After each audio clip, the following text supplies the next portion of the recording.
intermittent and non-stable, people start to value it tremendously.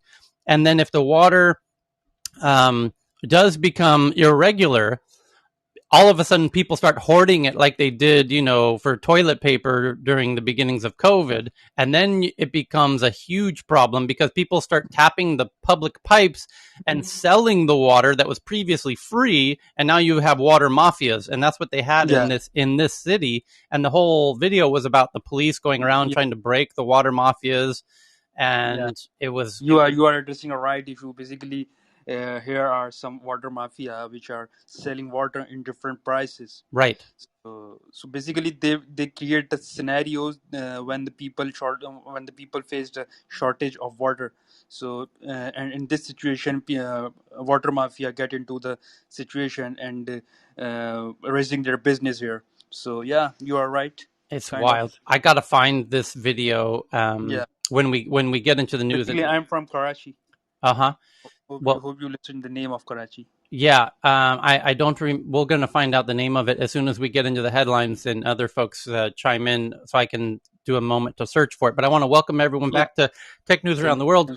We are talking with... welcome to the stage, Mustab here. Just stick around. Yep. I think you're first. Yeah, just sit and listen, and when you're on stage, you can just turn your mic off and then turn it on when you want to talk. Yeah. Okay. Yeah, we're talking with Mustabir, who's from Karachi, Pakistan. And I was taking the opportunity to learn more about the video I just watched, a news article. It was like a 40-minute news piece on one of the cities in the north of Pakistan has run out of water, and that's caused water mafias to control the water supply, and people are paying for trucks to come deliver water, and it's become a huge problem.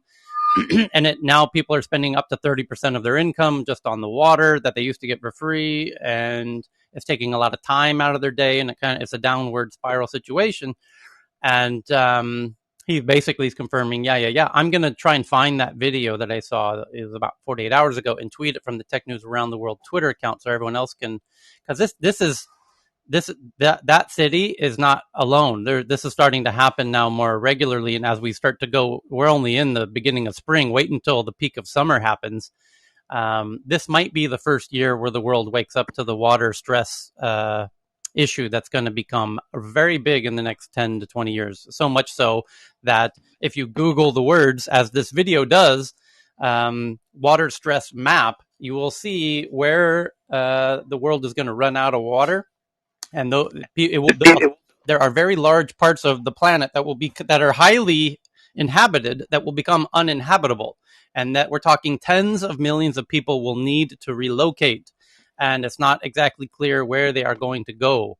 And just to add a fine point to that, when 1 million Syrians left due to the Syrian conflicts, and about 1 million of them went into Europe, that had very surprising, unanticipated consequences for many European countries. And that was just 1 million. And we're talking tens of millions on this water stress issue in the next 10 years or so. So it's something to start watching now. But anyway, Tyler, we're likely to have billions as well. Tyler, we're likely to have billion because I just saw your map. This is Asif. Hey, Asif. And it's India's in that map. Oh, yes, it is. Yeah. So it'll be billions, right? Yeah. Parts of India are already starting with this. Most notably in the Bengaluru region is particularly the water tables dropping very quickly.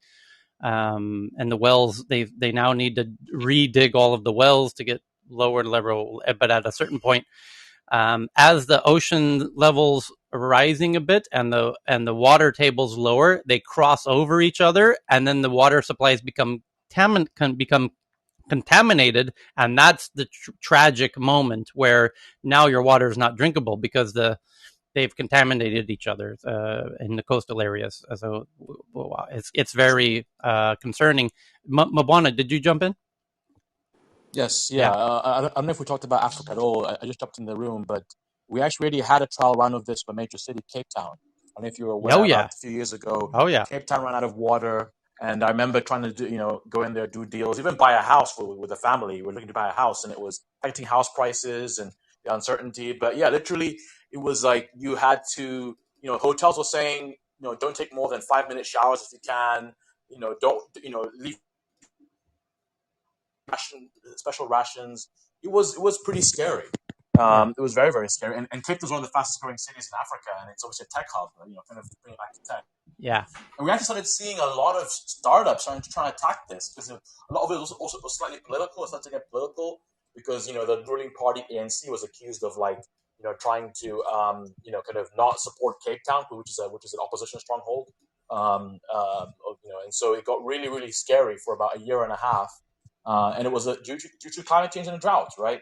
And yeah, so it's something that we've already seen in Africa. Obviously, we know that in the Sahel as well. And one of the theses I have about my fund as well is that you mentioned about migration, is that as we see these droughts get worse and worse, lack of water, you will see Africans migrate north to Europe as well. And a lot of the investors I talk to in Europe are also, particularly at the government level, are worried about this and trying to, you have to create opportunities at home, and that also includes making sure that the areas they live are sustainable, right? Yeah. So yeah, it's funny. Tech and all, sort of water sustainability is an important area to invest in. 100. If we're gonna stop, a billion Africans trying to go north. Right? 100,000%. And speaking of Africa and water, Ethiopia has the beginnings of the Nile, and it goes through, what is it, Sudan, or where does it go after Ethiopia? Kenya, and after Kenya down into Cairo. And Cairo's 80 million people in that delta, the Nile River Delta. It's a huge population packed in along the end of the Nile Delta. And all of that water starts up in the mountains of Ethiopia. And now they're building a big dam. And for those who don't know, the water people know this very well. This is one of the biggest geopolitical issues on the planet at the moment, is this dam that's being built. That's the Nile, essentially. And you better believe the people downstream from that dam are really and rightfully incredibly concerned about... yes. Yeah. Yeah, Ethiopia, I forgot the name of the dam, but it's got a very big title, and it's been a huge development cornerstone for Ethiopia. Yeah. And of course, they're saying, just like climate in power generation, why would you deny, 70, 80 million Ethiopians from, building a dam that would generate power and help lift people out of poverty? Exactly. Right? So that's their argument. We need to develop. Yep. And of course, Egypt's wait a minute, but we've been having this water flow freely for thousands of years plus, exactly, right? Why are you, and then I remember that time, about 6 months ago, Trump was trying to get involved in it as well. Yep. Was trying to defend Egypt, and it got really messy. Exactly right. Let me unpack this. This is so huge. That you're right. So it's green power. Hydroelectric is green power. I mean, the dams generate green power, and so they're trying to do the right thing. They want to power their country. One of the best ways you can do that was a big dam, make green power. What's the problem? Well, the problem is the people downstream who depend on that water for, as you said, for millennia, and it threatens their livelihoods.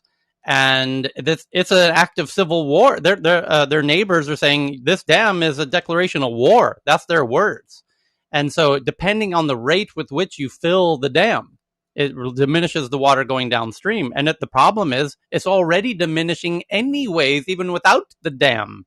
This is the problem. And it's not just there. The same exact thing is happening between China and the Mekong River going into Laos down into Thailand. And that river's the Mekong is one of the most important rivers in the world. It's like the Nile. And Lakeisha's flashing her mic because this is already becoming a big issue in this part of the world. And China's using these dams for electricity, and it's stopping the flow, and it's having incredibly severe impacts on all of these millions of people downstream. So it's, and by the way, the Three Gorges Dam, largest dam in the world by far. Holy shit, that's the biggest engineering feat since the Egyptian pyramids, and that's not even an exaggeration. If you go look at the Three Gorges Dam, during the huge rains that we had in China, there was a lot of speculation by very non-conspiracy outlets saying that it's likely to break. If that had broke, you would have seen one of the biggest humanitarian crisis the world's ever seen if the Three Gorges Dam broke due to all of the rains. And there was a lot of reports before this show started. So this is, 5 months ago, about the Three Gorges Dam. There were satellite views being taken of it where it's showing that it's warping and et cetera. And it's like, if they don't build these dams, because they're building them so quickly, China builds these hospitals and dams so overnight. Well, you can't build concrete structures overnight. These things take time. You have to do it the right ways. And if you try and take shortcuts, they potentially, if a dam of that size, it's unprecedented. Nobody really knows the engineering necessary to build unprecedented scales of things, right? You're kind of going out on the bleeding edge of technologies. And if that dam broke, my God, that could have been a huge issue. But thankfully, it didn't. Devastating. Yeah. And just to build on that, so contextually, there are parts of the Mekong where you can walk across them. I mean, and it literally, that major river is like a stream. And so that's the first piece I wanted to add to this. And then secondly, I know that we don't have a strong North American audience, just given this time segment, the timing of this particular segment. But the U.S. does the exact same thing with the Colorado River and the Hoover Dam, so going into Mexico. And then the other piece that I would like to add is that, yes, climate change certainly is having an impact on the drought patterns and the like, which you've so eloquently highlighted. There are parts of North America, particularly around the Great Lakes region, that have the largest freshwater source on the continent, but they are experiencing episodic implications of this blue-green algae. So the water should be fresh, but because of agricultural runoff, I know that in Ohio a couple of years ago, the levels were so high that some of the same water crises that you would see playing out in parts of the world that one would not expect was happening in the United States. And that, I mean, the Flint water crisis is completely separate, but particularly with the Great Lakes and Lake Erie in particular, because of the agricultural runoff, people could not even boil the toxins out of the water. And so I think it really contextualized and brought this issue home, if you will, to people who often think that these challenges and issues happen in faraway lands. I mean, it's playing out in so many different ways globally. Yeah. So you see what happened here. Just a new person from the audience from Pakistan, Mustabshir, jumped on stage from Karachi. Where did you say? Mustabshir? It's from Karachi. Yeah. So, and we were talking about Pakistan. I recently saw a news piece, which I have now found and retweeted from the Tech News Around the World Twitter account, and it's called Pakistan's Water Crisis, appropriately. Do give it a watch. I think you'll find it as important as I did. It's something that the world's going to need to wake up to very quickly, and they are, but not quickly enough. It's kind of a boiling frog scenario. So there are endless number of fantastic headlines to jump into. We're going to have to be mindful of time this time around. But the one that I want to jump into from the top, kind of out of sequence, is one that our friend Faraz found. And before I reveal what it is, in the previous time zone, we meet twice a day, by the way. You can see the schedule by clicking on the title of the room. And last time we met, about 12-ish hours ago, we got into this really interesting conversation about, there was a previous headline that, who was it? There was a roll-up, as we call it, in the media space of studios. AT&T and Discovery. AT&T was going to roll up Discovery as one of these new mega subscription platforms. $2.5 billion. Yeah, because here's the game. Just to summarize the 2-hour conversation into 2 minutes for you, that you have Netflix is this now mega player in media, because the world has shifted from terrestrial TV to which is scheduled. You have to wait a week for your favorite show. Can you imagine having to wait a week now for anything on in terms of content? We've now switched to an on-demand world where you get any piece of content you want on demand. Okay, and there's no going back. Like, people are not going to wait a week for their favorite content anymore. So Netflix was the first to just start dominating and picking up all of these subscribers who are subscribing to Netflix because people are willing to pay for on-demand content. Okay, great.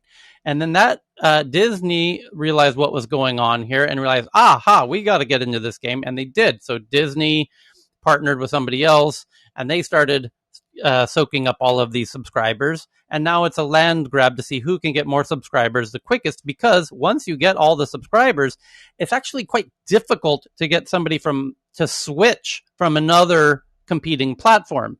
It's much easier to get people who haven't subscribed yet to something. And that's why there's this huge opportunity at the moment. There still is.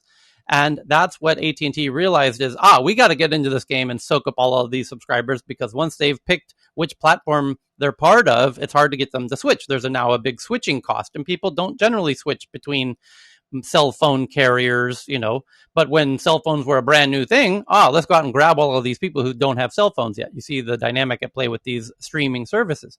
So Spotify is in the same situation with Apple Music, for example. Now, back to these big studios, the big players are Netflix, as I mentioned, Disney Plus, as I mentioned, but so is Amazon in this game through their Amazon Prime annual subscription service. They include content, right? And Apple is in this to a degree as well with their what they call Apple One, where they combine it with their cloud storage and their music and their video, and there's Apple TV. Apple TV is kind of competing with Netflix, although much less content, but they did have that one fun comedy sports coach show that people seem to, Ted, whatever. Anyway, so but the name of that game is not only who can get the most subscribers, but it's important to get the most subscribers, because then you have the biggest revenue to promote, produce, and invest in more content. So Netflix is becoming one of the biggest players in film and TV because they've got the subscribers that gives them the money to invest in more new content, because you as a consumer of Netflix are endlessly looking, give me more new content, more new shows, more new series, more new films. Well, somebody's got to pay for that. And Netflix is, of course, paying for that because they've got this huge subscriber base. And that's why whoever gets the biggest subscriber base will be able to pay and invest in more content and thus get more subscribers. So you understand the business at play here. Well, that's all good and gravy. And then today, I said yesterday that who loses in this is essentially the big traditional film studios. And because the platforms become the power. The platforms have the subscribers. They've got the dollars. They invest in the future content production. So Amazon as a platform has tremendous power now. And Amazon goes to these film festivals, the Venice Film Festival, all the film festivals around Europe. They go to Sundance, one of the main, in the New York Film Festival, and they start meeting with all the filmmakers and they start financing their future film developments. Amazon does. And so does Apple. And so does Netflix. And that's the game, because they've got the subscribers, they invest in the future of the production, and they want to get those filmmakers making films for their platform so they can get more subscribers. Well, and I said, the traditional studios are going to lose in this. Faraz found this article. Here's the headline. Amazon in talks to buy film studio MGM, one of the biggest film studios in the world. Literally 7 hours after I said that precisely this point. Here it is. Headline from Bloomberg. Amazon in talks to buy one of the world's biggest film studios, MGM, according to reports. Yep, exactly right. And MGM doesn't really have a choice, because Amazon is now the power player in this dynamic. It used to be the studios were the power players. It used to be that the studios had the money, the studios produced the content, and the studios would do deals with movie theaters for distribution. And they would do deals with the traditional TV channels for distribution. But now the platforms are the distribution. Amazon is the distribution, and they dictate the terms, and they get the money because they get the money directly from the subscribers. It used to be the money, if you follow the money trails in the business models, the money used to go from the consumer. When you went to the movie studio, your dollars went to the theater very temporarily, because the theater didn't own the content. The movie studio owned the content.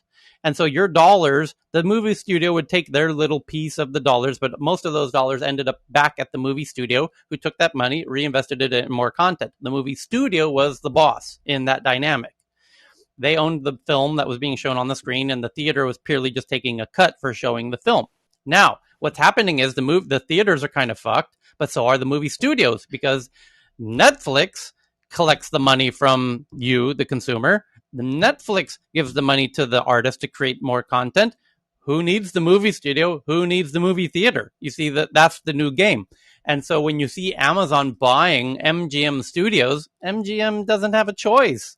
MGM's days are essentially not numbered, but their role is significantly diminished. They're still they still play a very important role because they have the actual place where the films actually get made to some extent, the actual studio where, the huge green screens and all the cameras, and it's where you go to produce your films on their lots. And they play other important aspects as well, but their significance, they are no longer the power broker in this dynamic. Amazon is, Netflix is, and now here's where it gets really interesting. Everything I've said for the last 30 minutes is actually a prelude to something else. You notice I mentioned it's Amazon, it's Netflix, it's Disney Plus, and this new announcement of AT&T Discovery. Notice I didn't mention Apple, Facebook, Google. Why not? Because Apple and Facebook and Google are focused on something even bigger. They believe that the days of this two-dimensional film content days are numbered. They're focusing on the next generation platform, which is VR, which they're going to announce. Google likely tomorrow is going to make some kind of announcement about it in their Google I/O event, which we're going to have actually later today. If you join us in our next time zone, you'll see on the calendar we do the Tech News Around the World for 2 hours, and we will immediately blend into the Google I/O live stream. So please join us for that. And then on June 7th, well, actually on June 2nd, Facebook has their big event. I guarantee you they're going to talk about VR there. June 7th is Apple's big event called WWDC. I guarantee you they're going to announce their VR AR headset at that event. And that is the future of media. And that's why Apple, honestly, isn't that focused on Apple TV. You know why? Because two-dimensional TV shows are going to seem rather mundane in the context of this future VR world where you can step through the two-dimensional screen into an actual 4D world where you're playing video games as if you're standing in the middle of the goddamn video game rather than looking at a little screen. And you step in through the screen into the movie, and you are now a character in the movie. And that's the vision that Facebook and Google and Apple have about the future of content. And that's why they're not in this battle for two-dimensional traditional film screen narratives in the same way that Netflix and Amazon are. Because they're betting big on the future of content is around this four-dimensional VR 3D world that we talked about at length in the last session. So that's my little breakdown around this headline of Amazon in talks to buy MGM. Thank you for that, Faraz. Tyler, but about Google, they are investing, but backstage, for example, for the Spanish world, they associate with two of the biggest networks, which are Televisa and Univision, just 2 or 3 weeks ago. And they are investing in joining their content, which are the biggest one for the Spanish content. And they were kind of hiding, but after some days they start to show up that they were behind that kind of joint venture. I mean, Apple has very secretly been working on this 3D stuff that is about to blow people's minds when they announce it. But when they have big, here's the funny thing now is the really big moves, they still have to, as much as possible, that's when they really go back to their traditional ways of being incredibly secretive about it. Like the Apple Car project and this Apple VR AR thing, and Google's plans for VR, which they have to do, and Facebook's. And it's, by the way, it's not just the content that is the future in VR, it's also the ad networks. And that's why, no, not a coincidence, Google is primarily an ad network. That's their business. And Facebook, primarily, you think of it as a social network, but in fact, the business of it is it's an ad network. And it's a social media system built on top of an ad network, essentially. Similar with Google. Google is an ad network, and they've got a search engine and other properties built on top of it that they collect data to power the ad network. Facebook is an ad network, but they built a social media platform on top of it to collect data for their ad network. Now, Apple is now, we understand, due to reading the tea leaves as we've been doing in this room, building an ad network, because they're no longer going to be they are going to still be a major player in the hardware world that their legacy is built on, building, laptops and phones and smartphones and devices. But they also now are going to start building an ad network. And we know this because they tried to hire one of the very key people from Facebook's ad network to join them at Apple. And one of the big headlines this week was he did accept the position. He showed up, and 48 hours later, he was unceremoniously fired. And that's kind of one of the big buzzes in Silicon Valley at the moment. Antonio, who's often here in Clubhouse, by the way, as part of the Good Time show, if I remember correctly. Apple hired him, recruited him away. Well, he was formerly at Facebook running Google Ads. They hired him in. He had written a book called Chaos Monkeys 5 years ago, where there's a paragraph in there where he speaks rather unkindly of some of the women in Silicon Valley as being soft, essentially. And so when he showed up at Apple, there was a lot of people collecting signatures saying, we don't want this person working here. And Apple was kind of caught in a tough situation, and they decided, sorry, Antonio, we're not hiring you after all. And now Antonio wrote a blog post about a day or two ago explaining, I sold my house that I built with my own hands. I went through an incredible thing to, invest in this new role at Apple. And now that's a big brouhaha inside Silicon Valley of, should companies be allowed to do that? Hire a notable figure, kind of a rock star type person, lure them in. The second they walk in the front door, slam the door in their face. It's quite, I'm being a bit abrupt with my language here, but we could argue both sides of it, and maybe we should. But what it makes me think of is these really rock star people within tech should perhaps need to be treated more like the way that Hollywood does, or the sports do, and give them signing bonuses to prevent situations like this. So at a minimum, they would have had a signing bonus. Same with authors, by the way. You get a signing bonus, and then your revenue comes in later. I worry that Antonio didn't get anything out of this, and now, because of Apple slamming the door in his face, is now considered unemployable to some extent in tech.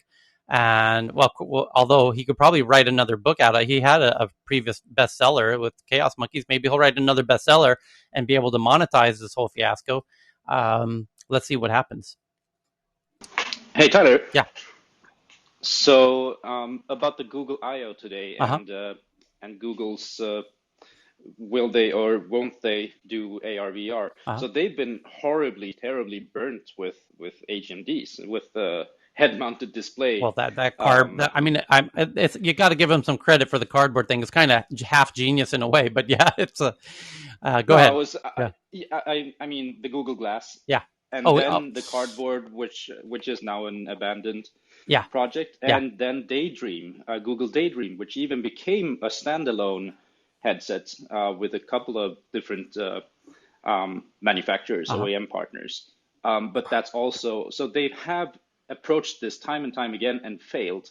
And now it seems like they're putting all their efforts towards AR4, so AR features in the cell phones.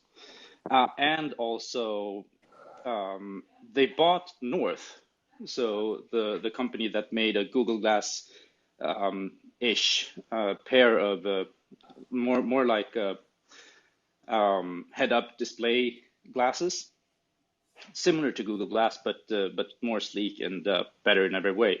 So it does seem that of course they want to get into the space again, but I think they'll be cautious, and the cautious approach that is also being taken and rumored by Apple and Facebook is to return to the Google Glass-ish approach. Right. So smart glasses with just notifications and probably lots of audio features, like the spatial audio stuff. For sure. I got break. Well, let's hold that thought.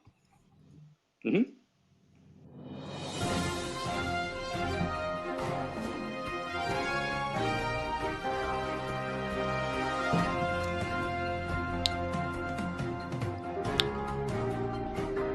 So some breaking news exactly on this topic. Facebook's head of Oculus and VR is leaving the company. Hugo Barra, VP of Facebook Reality Labs, who once oversaw the social giant's Oculus, VR and augmented reality development teams, is exiting his post, leaving the company after 4 years. Barra announced his departure in a Facebook post saying, "It's my last day at the company." He plans to explore the healthcare technology space in his next venture. "I hope to be able to apply what I've learned from working in consumer tech industry to help solve meaningful problems in the healthcare world." Barra joined Facebook 4 years ago from Chinese mobile phone company Xiaomi, which, as you know, I'm a huge fan of Xiaomi. Xiaomi has taken over the world from in the East here as one of the world's biggest smartphone and hardware manufacturers of all kinds. Basically, every home in Asia is filled with Xiaomi devices, including the monitor I'm using and the keyboard and the mouse and everything, the fan next to me, and etc. And I remember when he left to Xiaomi, but prior to that, he was super senior at Google, actually, which the article doesn't mention. And that's why Xiaomi recruited him from Google. And then he grew Xiaomi's smartphone business to be one of the biggest smartphone businesses in the world. And then he went over to Facebook to run Oculus to a major extent. And now he's leaving Oculus, where I think he did actually a rather fantastic job there as well. And it's funny that he's leaving right when Oculus is about to break into mainstream, I believe. And now he's heading over to healthcare. But that's not a surprise if you follow this room, because you know healthcare is like something we debate endlessly here, because the opportunity there is truly massive on a scale that Tyler, just his current position wasn't leading the effort, was it? I'm just wondering if the title is head of Oculus VR partnerships. He's not the CEO. That's correct. Yeah. So Boz is the correct. head of VR AR. Right. Boz, right? Yeah. But so the Xiaomi connection is interesting because Oculus Go was the first standalone product from Facebook, and they had a strong partnership with Xiaomi because they had a version of Oculus Go for the Chinese market, thanks to Hugo Barra. Yep. So that was probably the type of relationships that he brought in, yep. And that was part of this more scattered strategy that they had before they honed in on the Quest as like the one platform to build, because they were promoting that they had 3 different platforms, the Rift, the Go, and the Quest in the middle of those. And of course, the Quest turned out to be the winner. So there's less need for that kind of partnership development now because they have a clear strategy. So that's probably a bit of the context around his leaving. Fantastic. Hold tight. We're going to keep circling back to this. There's another piece of breaking news. David, are you ready? Yeah, I'm here. Let's do it. So I just got off the phone about an hour ago with a contact of mine at the Taiwan Economic and Cultural Representative Office in Washington. So that's effectively a very long-winded way of saying the embassy, but because there's no official diplomatic relations, that's why they have this long-winded name, right? Right, because it's not officially recognized as an official nation because America and China are so friendly. Yeah.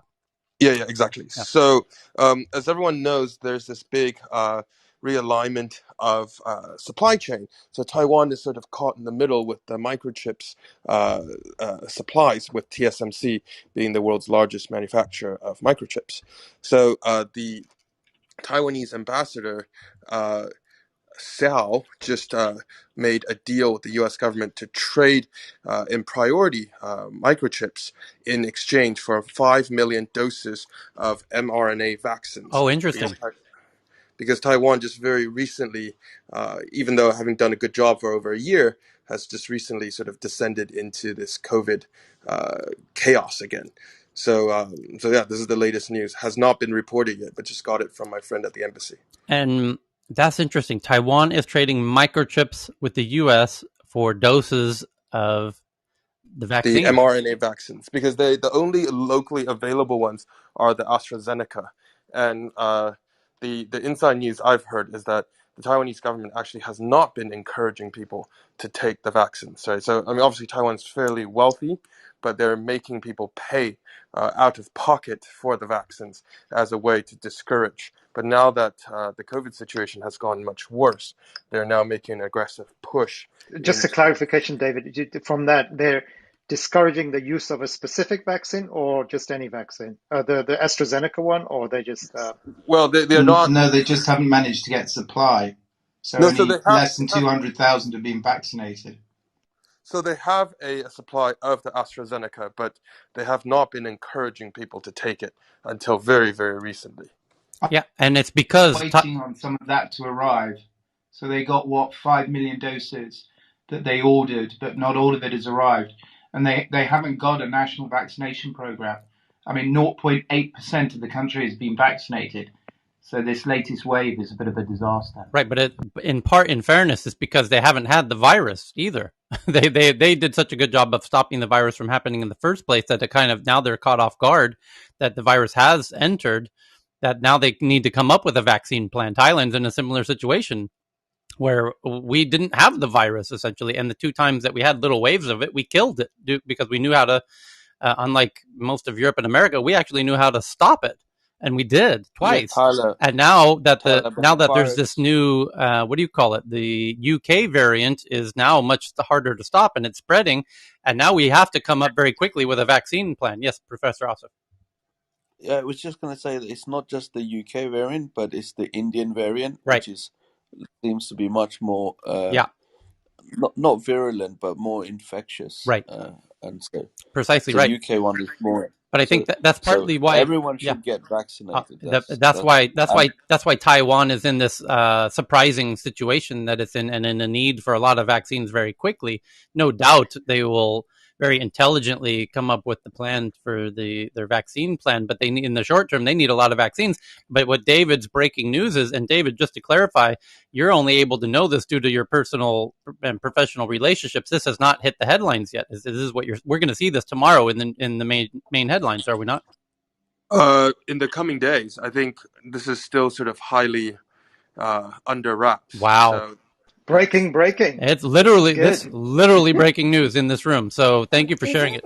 Reuters, yeah, it's great to have it confirmed because, I mean, I've seen that Broadcom and Qualcomm, along with Apple and obviously MediaTek, which is a Taiwanese chipset vendor, that they've all had less of a lead time impact than others. Yeah, and by the way, Tomoko, we'll go to you next, but I just want to point out that David consistently is just bringing tremendous value to this room and Clubhouse, and he and Justin are starting their own political news type thing. And please do follow David and Justin and their it's called the Politics and Media 101, right? That's right. Yeah. And if you guys don't hear from me, it means the Chinese government has arrested me.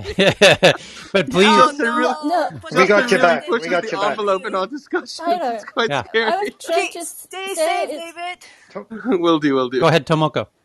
Is that I've been reading the Reuters news in Japanese saying that Taiwan is getting the vaccine from COVAX already. Okay. I'm sure they're trying to get it wherever they can today. Yeah. No, and they already. Whoever that lady was, thank you very much for revealing that, Tomoko. Sorry, yeah. I shouldn't. Can you just let Tomoko finish, please? Yeah. For us. One more time, Tomoko. One more time. One more. Yeah. I shouldn't disturb you. Don't worry. No, I just reading the news from yesterday by the Reuters. Yeah. They are already mentioning that the Taiwan government is getting from COVAX. Yesterday's, yes. Uh-huh. I mean, the international thingy, right, about the vaccine distribution for the less developed countries. Yes. Distribution. And Taiwan is now getting from that organization. Good. But maybe not enough, yeah? So the one they're looking for, Tomoko, is the mRNA, because I think COVAX isn't the mRNA vaccine. So the one they're trading the chips for are the mRNA. AstraZeneca's ones. They are only talking about AstraZeneca's, not the other ones. I went to some of the Taiwanese room. When they discuss vaccine, I think at this point they are probably more keen on the mRNA vaccine. That's why they are That's waiting. right. That's right. Cheryl's exactly right. Yeah, and I think it's the reason for AstraZeneca is because in the UK we've decided not to vaccinate people with the AstraZeneca vaccine who are under 30. So that may be another reason for why others are now thinking of, and that's just not because there is any scientific, but it's more of a public. There's a more percentage of people under 30 who were in the group who got blood clots. So that's the reason. Also, remember, AstraZeneca has been proven to have, it seems. So that might be factoring into their decision. Yeah, Jonathan, your connection's quite weak today. And President Biden is discussing with Taiwanese company and government about distributing from the government. Yeah, I saw that headline. Yeah, but David has more. David knows what they were talking about. That's what he's revealing here. Clearly they're trading chips for vaccines. That's so. I see. David knows more than the news that you're reading. That's the point. Yeah, David has got inside discussions. No problem. It's all good. I was half reading the article, so it's good to hear what is being reported in Japan. And that's the valuable part of this experience is when news is news, and what happens is it gets distributed internationally to across Asia, Africa, South America, Europe, but the news has its own telephone game, and it's very interesting to see what the headlines are in different parts of the world around the same point. But what David is sharing is kind of the news before it gets converted into headlines, which we will almost certainly see tomorrow. And that will be a fun moment tomorrow or the next day where we see, Biden agrees to chip trade deal with Taiwan for, mRNA vaccines. I'll make a prediction. I'll bet that we're going to do that in the next 24 to 48 hours. And that's why this is precisely why people should follow David and Justin.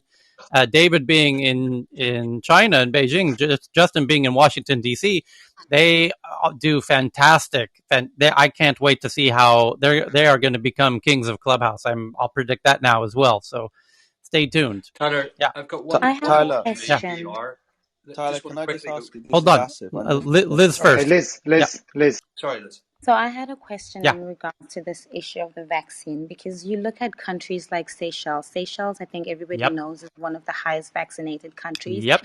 And they're currently under lockdown because of the high surge of cases already, especially with the Indian strain. And recently, I think it was yesterday or the day before when I was reading that even some folks that have been vaccinated have been infected. So that's right. Your mic stopped. More chips will be traded then. Yeah. Liz, your mic is not working, but you're exactly right. The headline is that the Seychelles has one of the highest vaccinated populations on the planet. In fact, the highest vaccinated population on the planet. However, they're now getting COVID, and that's because these people forget a lot of these vaccines. Some of them are only intended to work for 6 months or so, and there's new variants coming. And so that's why there's this new people are starting to wake up to the fact that this COVID thing, as some of the top experts have said, is going to be around a lot longer than people think, even with the vaccines. I think it's actually that there are only a certain percentage, like they're like 95% effective, and Johnson 65%. But that's just about getting infected. But it does prevent you from getting really sick and dying, and that's the main thing. They're super effective against that. Right. Yeah. I mean, I want to make sure people understand we're not trying to discourage people from getting it. Thank you for that point, Dan. Tyler, could I ask really quickly? Yeah. I know Thailand is getting quite a bad case of the spread as well. What is the strand in Thailand? Have they come out with? They say it's the UK here in Thailand. Thank you. Yeah, and Tyler, just to pop back to VR really quickly, because a really interesting brand called Gucci is going into Roblox. So that's right. Roblox, for those that don't know, is kind of a quarter of the it's a game. My 5-year-old, my 9-year-old's on it. 25% of their user base is under 9. But the so what is like, imagine going into different rooms and they're basically showcasing their product. And when you get in Roblox, when you have your little avatar, it's a bit like us having our picture. It's quite a strong identity. So what? Well, Gucci are getting the kids kind of interested, let's say, in Gucci products. I thought it was fascinating, and I'd love to hear particularly Victoria on it and some other Anyway, I thought it was a cool one. I tweeted it out to our Twitter guys. Yeah, and let's do 2 in 1 on let's double down now. Let's turn it to crypto news for a second. And we'll circle back to VR because there was still some to unpack there. But let's talk about crypto for a second. And by the way, that's my new sound for we're changing topics. On to crypto news. So the CBS News is reporting, and thank you to whoever shared it, that cryptocurrency scams have soared 1,000% since October, according to CBS News. The first paragraph is, the popularity and price of Bitcoin, Dogecoin, and Ethereum continue to rise. So too do the online scams associated with those digital currencies. Americans have lost more than $80 million in cryptocurrency investment scams since October, a 1,000% increase from the fall of 2019, according to the Federal Trade Commission, known as the FTC.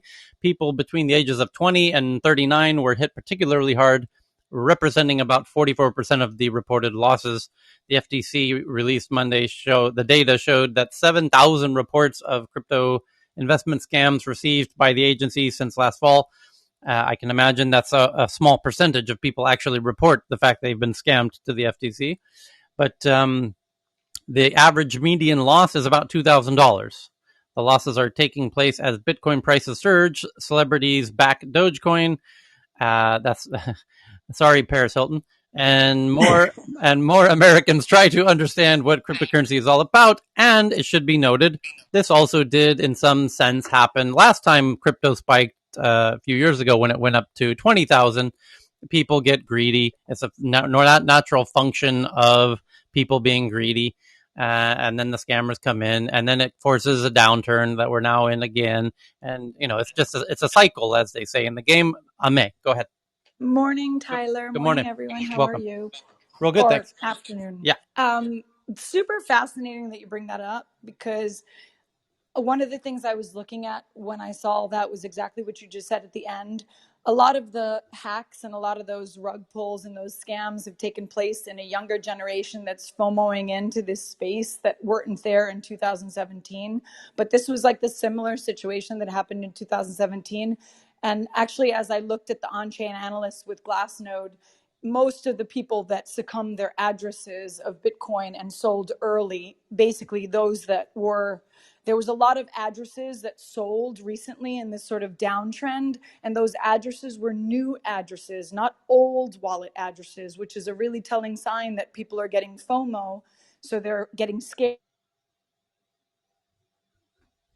They're getting scared by the volatility of the marketplace, so they're getting out really fast. And that's what we call paper hands versus diamond hands. And one of the things that's really fascinating is, I do have a bit of news.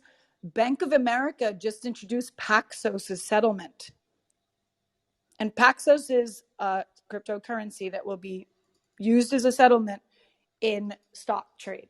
And I'm trying to pull down the article for you. Yeah. And the article I'm sure Poppy will find it, and I'll retweet it from the Tech News Twitter account. It's basically under Bloomberg. Bank of America joins Paxos blockchain stock settlement network. How do you spell it? Bloomberg, Paxos, Paxos. Paxos. Okay. Blockchain settlement. Yep. And what they're going to do is, the lender is the largest addition so far to the Paxos system. Potential for real-time settlement threatens DTCC's dominance. Ooh, there's going to be some interesting times coming ahead with these banks. Indeed. Because they're going to, like I said the other day, it's going to be less about consumer now. Now it's going to be a battle for the banks to see which banks are the ones that are going to survive this by pivoting and being agile with their services, because clearly consumers have already mandated what they want, the decentralization, and DeFi is the future. As much as people may argue it, there's many banks now that are also recognizing it, at least in the United States, and some of them with cross-border as well. So many people could think that it's not, but there's massive work being done under the hood in the decentralized finance space. And one of my really prominent teachers is based out of Singapore, and he's heavily embedded in DeFi.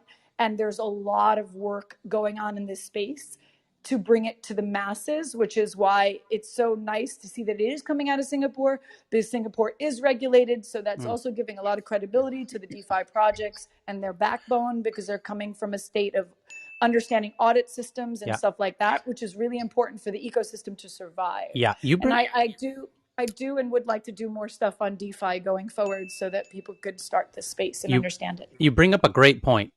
Singapore, and I say this because I'm quite geographically close to it and have spent a bit of time there. The people running Singapore are really fucking smart. And that place they are becoming a fintech global hub, and especially on the modern front, because they're quite small geographically, so they're able to focus on things, try things at their given their smaller scale, but they also have just unusually intelligent people in charge, and high education, but particularly in the government, they focus on the best and brightest running the show there, and so they're able to take an interest. They have a unique position within this developing crypto world. They can stay on top of the ball in a way that. But also, Tyler, the interesting part, not to interrupt you, but you've forgotten one important thing. Go.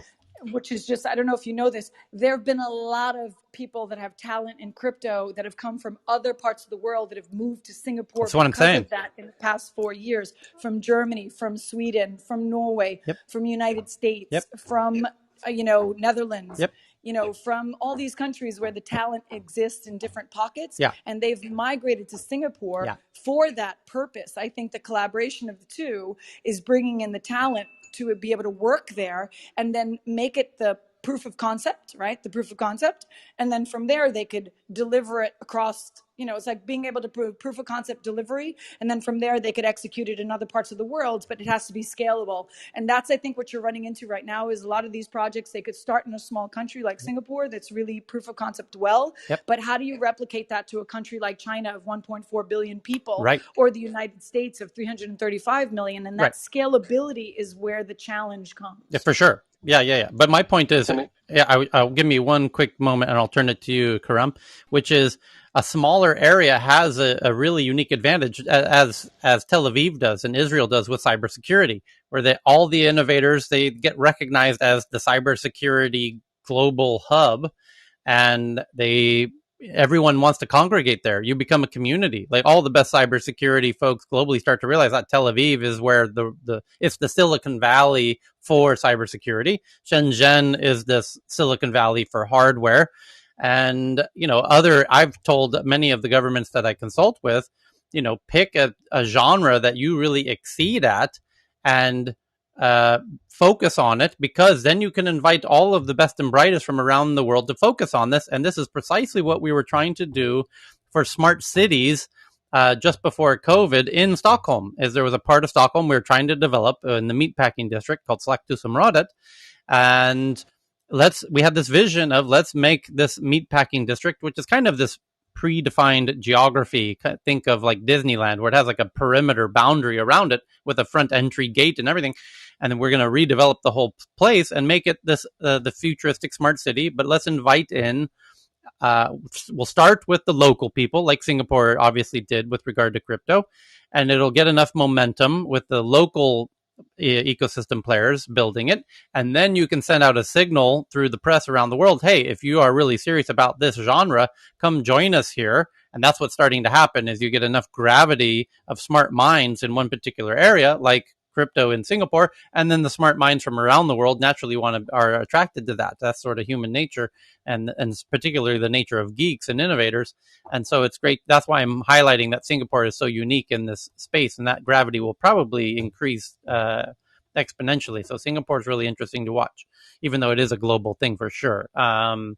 So I'm sorry, I interrupted you, Karam. No, I just wanted to actually bring in this point on this particular report. You know, the mainstream media and more and more have started picking up on these particular points that what crypto has to offer. And then primarily, I think the crypto is actually moving so fast that the conventional banking system is now simply, or the financial systems simply aren't able to actually move along with it. And finally, they start to actually see that they started to actually feel the pinch of it. If you look at the size of it, it's $2 trillion, negligible. We have talked about it in this room like multiple times that it's negligible, and many people, the financial and banking backgrounds have actually raised that point. But if you look at it from a different perspective, $2 trillion worth of crypto out there, but this is exactly the size of the dollars in paper out there. This is roughly the circulation of $2 trillion is out there. So the moment gets to a point, and is getting to a point very fast, and simply the financial systems and the banks around the world, and even the sovereign banks, Federal Reserve and all the state banks around the world aren't able to actually position themselves to really cope with it, how to deal with it. And they obviously are used to all these regulations and then going through the SEC and, Federal Reserve. Like if you have to actually open up anything, like if in a financial organization, you would have to go through them. And now all of a sudden, this huge economy is getting built up like through DeFi and, the NFTs and all that. It is getting out of their hands very fast. So these kind of reports is going to come into social media and obviously the mainstream media that, all this, people have lost this much money and all that. So we have to look at it from this perspective. Yes, it's going to be happening, but this is a transition which they do not have any control over. And that's where, the real magic is going to start to happen.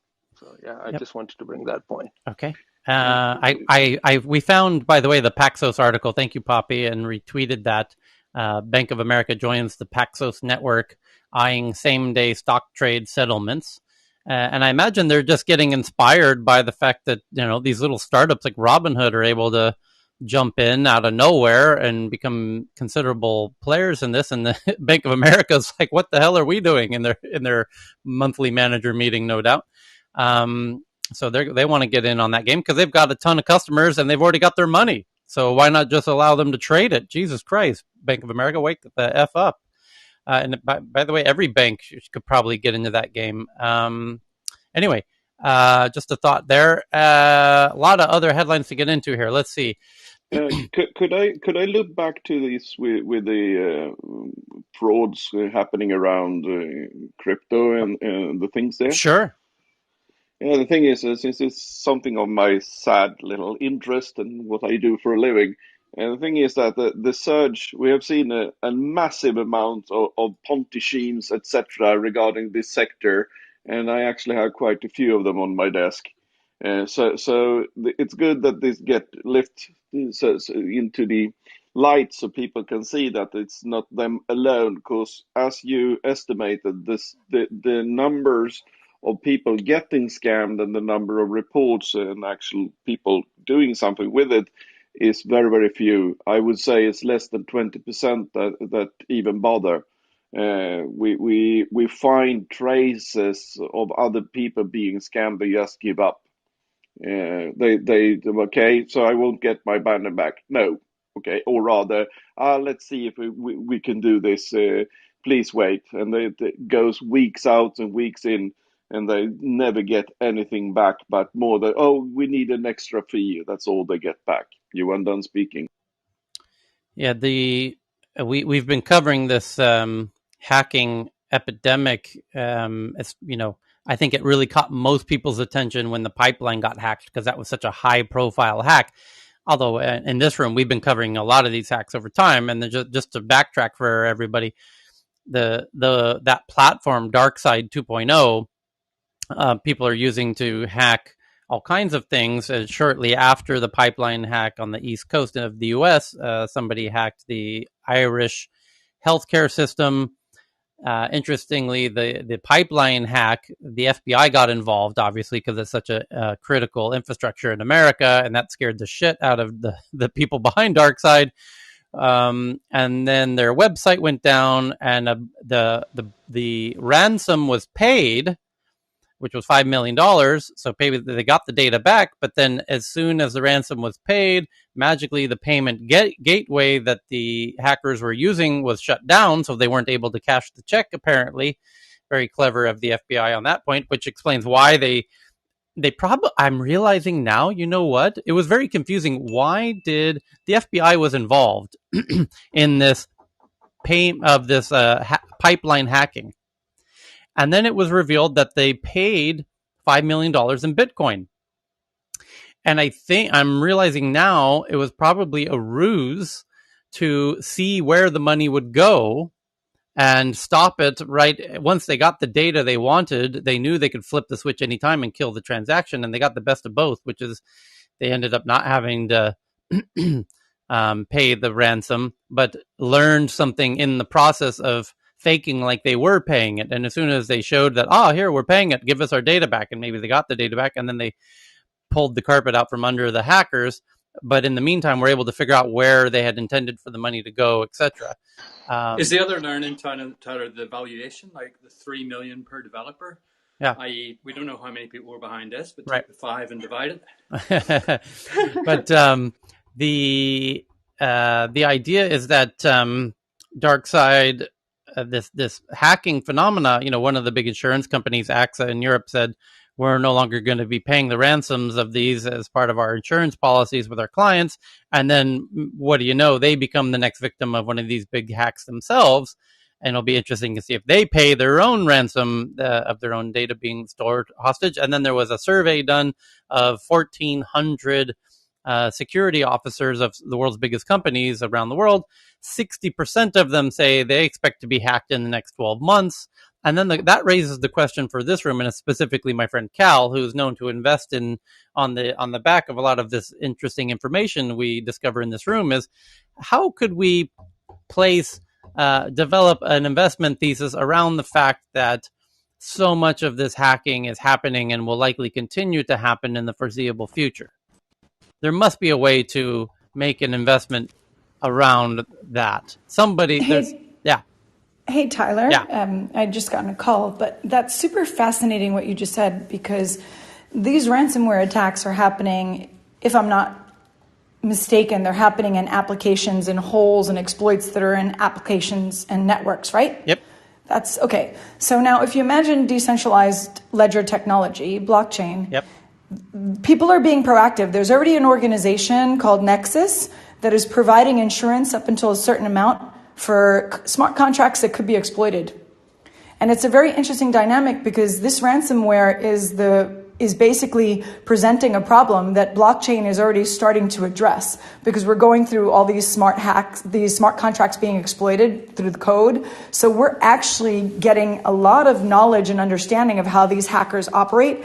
And now there actually are insurance companies that are coming up and saying, we're going to insure a certain amount of value of your smart contract, but you will not get the money until we do an investigation and an audit if the smart contract was an actual exploit, whether it was something inside, whether it was basically someone not checking code. So there's a lot of little nuances that are coming forward on the responsibility that it's going to sit on, because you could have this ransomware attack, but who do you blame? Or who takes the responsibility for the error? So the network engineer who didn't make sure that he didn't check the network? Right. The application developer that was a little sloppy because they were having a bender the night before? So you really have to look at who are the people responsible for that problem. And many people could go and blame the companies, but at the end of the day, who works for these companies? Developers. Right. Where are these developers? You got to take it down to the bottom part. And that's what I really am passionate about with decentralized ledger tech and blockchain, is that it's starting from the bottom up. So it's taking the problem and solving the problem, as opposed to reverse engineering the problem and then assuming you could solve the problem after it's already happening, which is what you're experiencing right now with these ransomware attacks, right? These attacks are coming because people already know how network engineers operate. They already know how application developers operate. They already know this. So they're just getting in their head and they're saying, okay, well, let's just try and exploit it. And this is the same thing that's happening with cryptocurrency and the exchanges. People were here in 2017 and they know this happened. The new people are sort of FOMOing in and they're like, oh, it's not going to happen to me. But literally my friend in Holland just got hacked his wallet on Binance Smart Chain, Launchpad, literally. And it wasn't a lot of money, but the challenge here is that we're now dealing with people that could hack. And those individuals aren't just going to hack the big accounts. They're also going to hack those accounts that have like $800, $500, but those will go unseen because they're so small in the numbers. You see what I'm saying in terms of the value of the transaction. So hate to be sort of the data analytic person, because I love data like Dave, I would probably say I would look at the data and see what's being exploited, what's not being exploited, where are the wallets coming from, where are they not coming from, and I would reverse engineer it to solve the problem. But solving the problem comes from the bottom up, not necessarily from the top down. So Poppy, pardon me, Dave, I'll turn it to you next. Poppy just found a really interesting tweet that I just retweeted from the Tech News Around the World Twitter account, which you can see on our club page, TNATW. It's called Nexus Insurance. Nexus, a decentralized alternative to insurance, uses the power of blockchain technology and Ethereum to allow people, precisely to your point. Yeah, check that out. That's the project that I've been watching for quite some time. There's Bridge Mutual. There's Bridge Mutual as well that is out of the United. They're both out of the United States.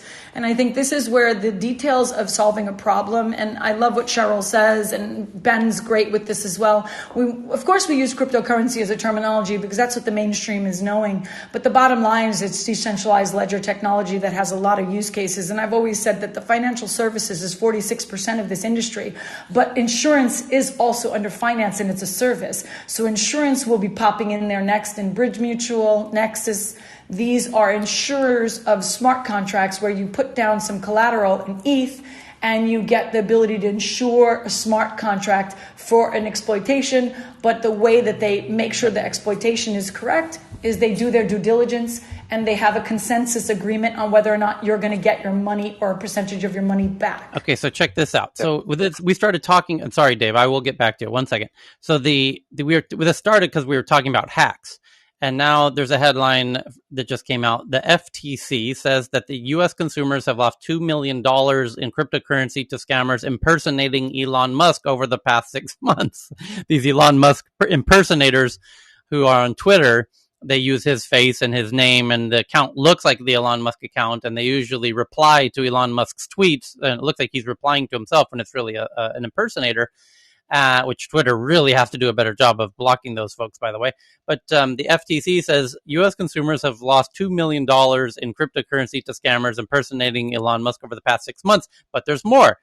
Bloomberg just reporting now that Elon Musk, this is from Bloomberg, the author named Matt Levine, Elon Musk is either trading on his unique ability to move the price of Bitcoin and Dogecoin or just trolling. And both scenarios are bizarre and incredible, is the headline. Here it is. Elon Musk's Bitcoin fund continues. Also, a Musk Doge bot, Ethereum, Allen, boredom markets and NFTs. And then he writes this as if he's sending a love letter to Elon. He says, Elon, I'm sorry to keep talking about it because it's so stupid, but there really is something unprecedented and amazing and almost magical about Elon Musk's continuing ability and inclination to move the prices of Bitcoin and Dogecoin with his slightest whim. Imagine if you had gone to Warren Buffett 30 years ago or JP Morgan 120 years ago and told him, here's a lamp. In the lamp is a genie. When you rub the lamp, the genie will come out and invent two assets. They will trade like stocks in many ways, but unlike stocks, it's a very fun article that I'll share on our Twitter account. But it does touch on Elon's incredible ability to influence both Bitcoin and Dogecoin. And to the author's point, he's either monetizing incredibly or or not. And either way, that would be very interesting. Yes. No, we need to turn it to Dave. He's been waiting patiently, Yeah, and then really, we'll circle back. So you asked a really interesting question just before we mentioned our friend Elon, which was, the money in this kind of hacking space. So, there's my hypothesis is that the talent is obviously not in the open market. When you go into a big bank in London like Lloyd's, blah blah blah, the board will ask you to do penetration testing, denial of service testing, blah blah blah blah blah, and they'll get some weaknesses in the network, right? They'll get a report back from some company saying, have a look at blah blah blah. So the so what is like, the whole talent is in these companies who are actually breaking things down. So I hope that there's a redemption piece for these guys who they can actually come back into the market and go mainstream. But just on your last one, there's another headline. This guy Michael Burry. This is on your Elon one. So I saw this. Short reveals, a 530 Shorty Tesla.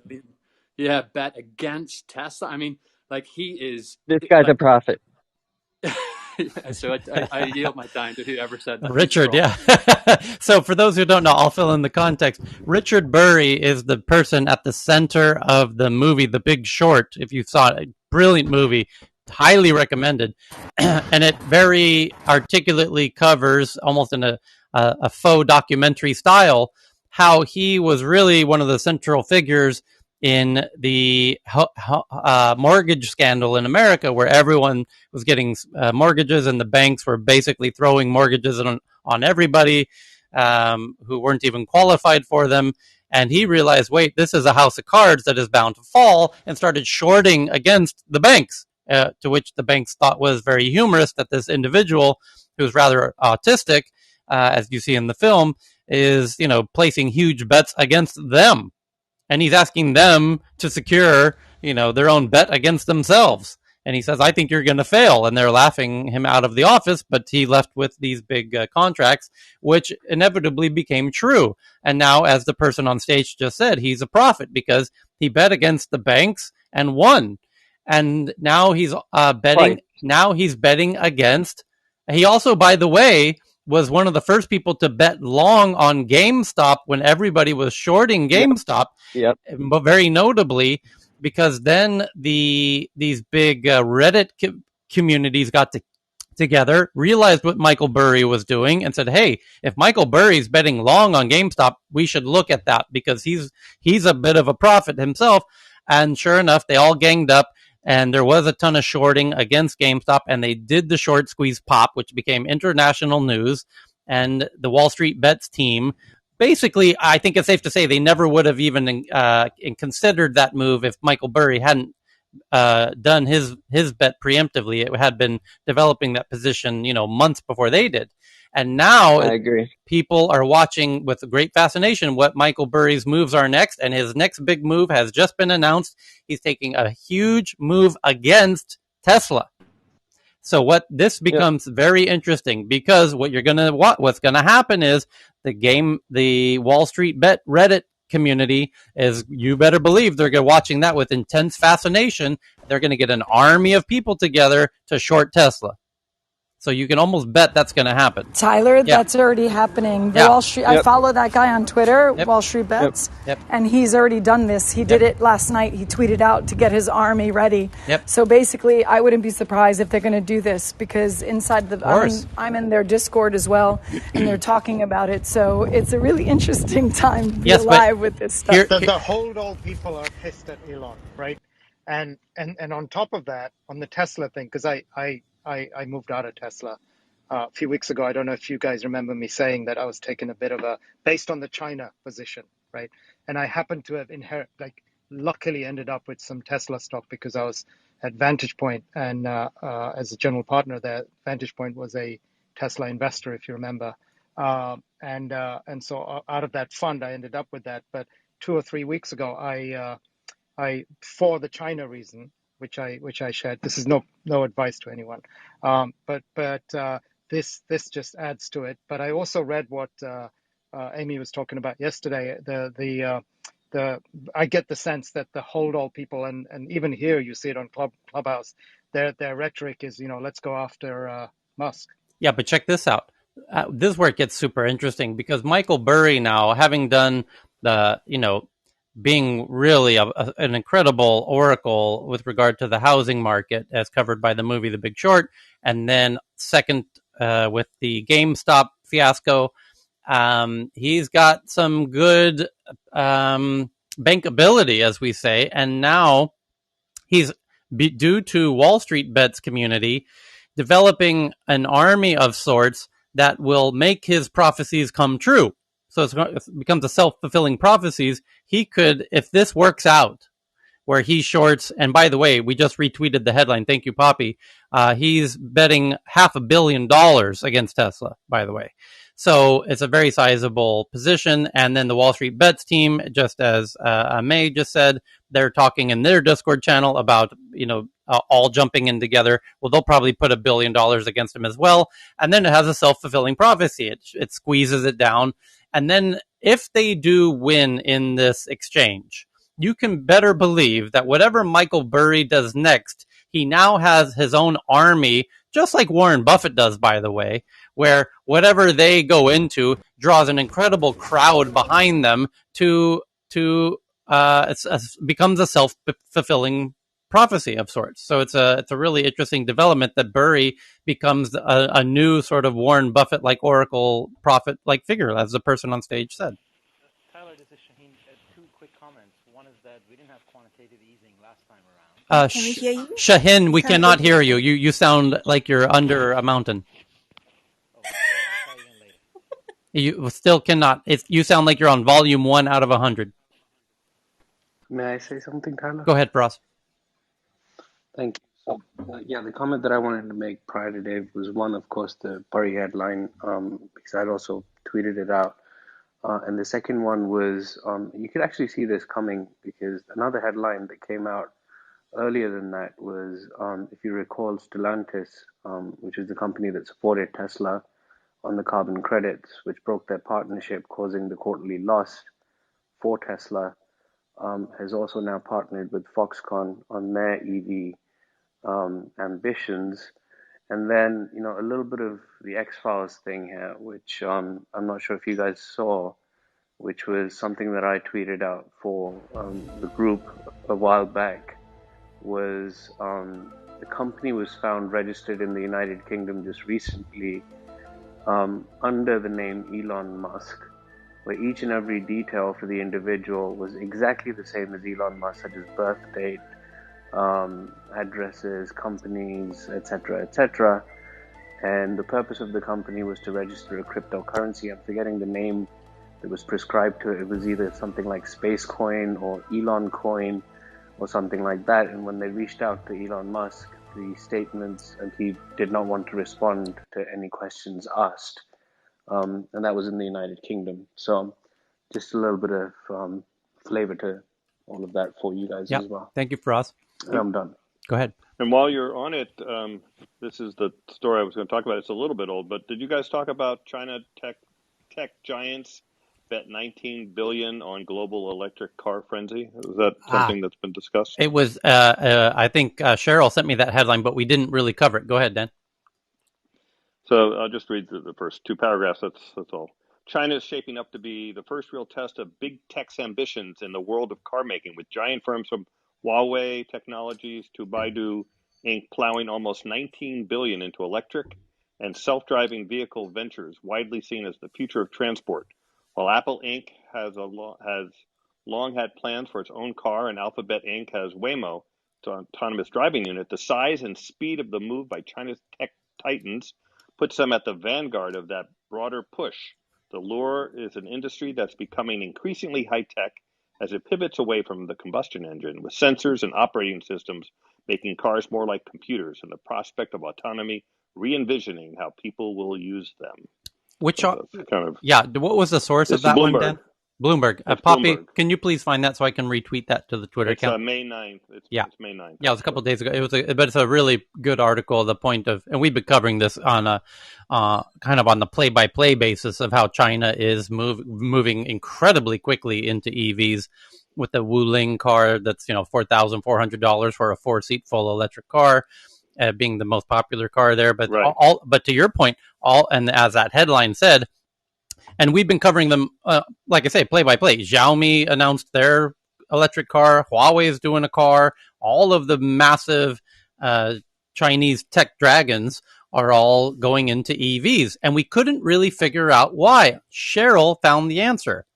Because when we get into this, the delivery networks of and mapping of data, in the future, when cars are no longer going to be sold to consumers because the cars themselves become too much valuable as delivery devices for e-commerce delivery and human delivery around town, and all of the data that they can get from the humans who get into the cars about where you're going, and by the way, somebody sent in an article recently of ads in cars, which is already I think it was Ford who's doing the patent on that, if I remember correctly.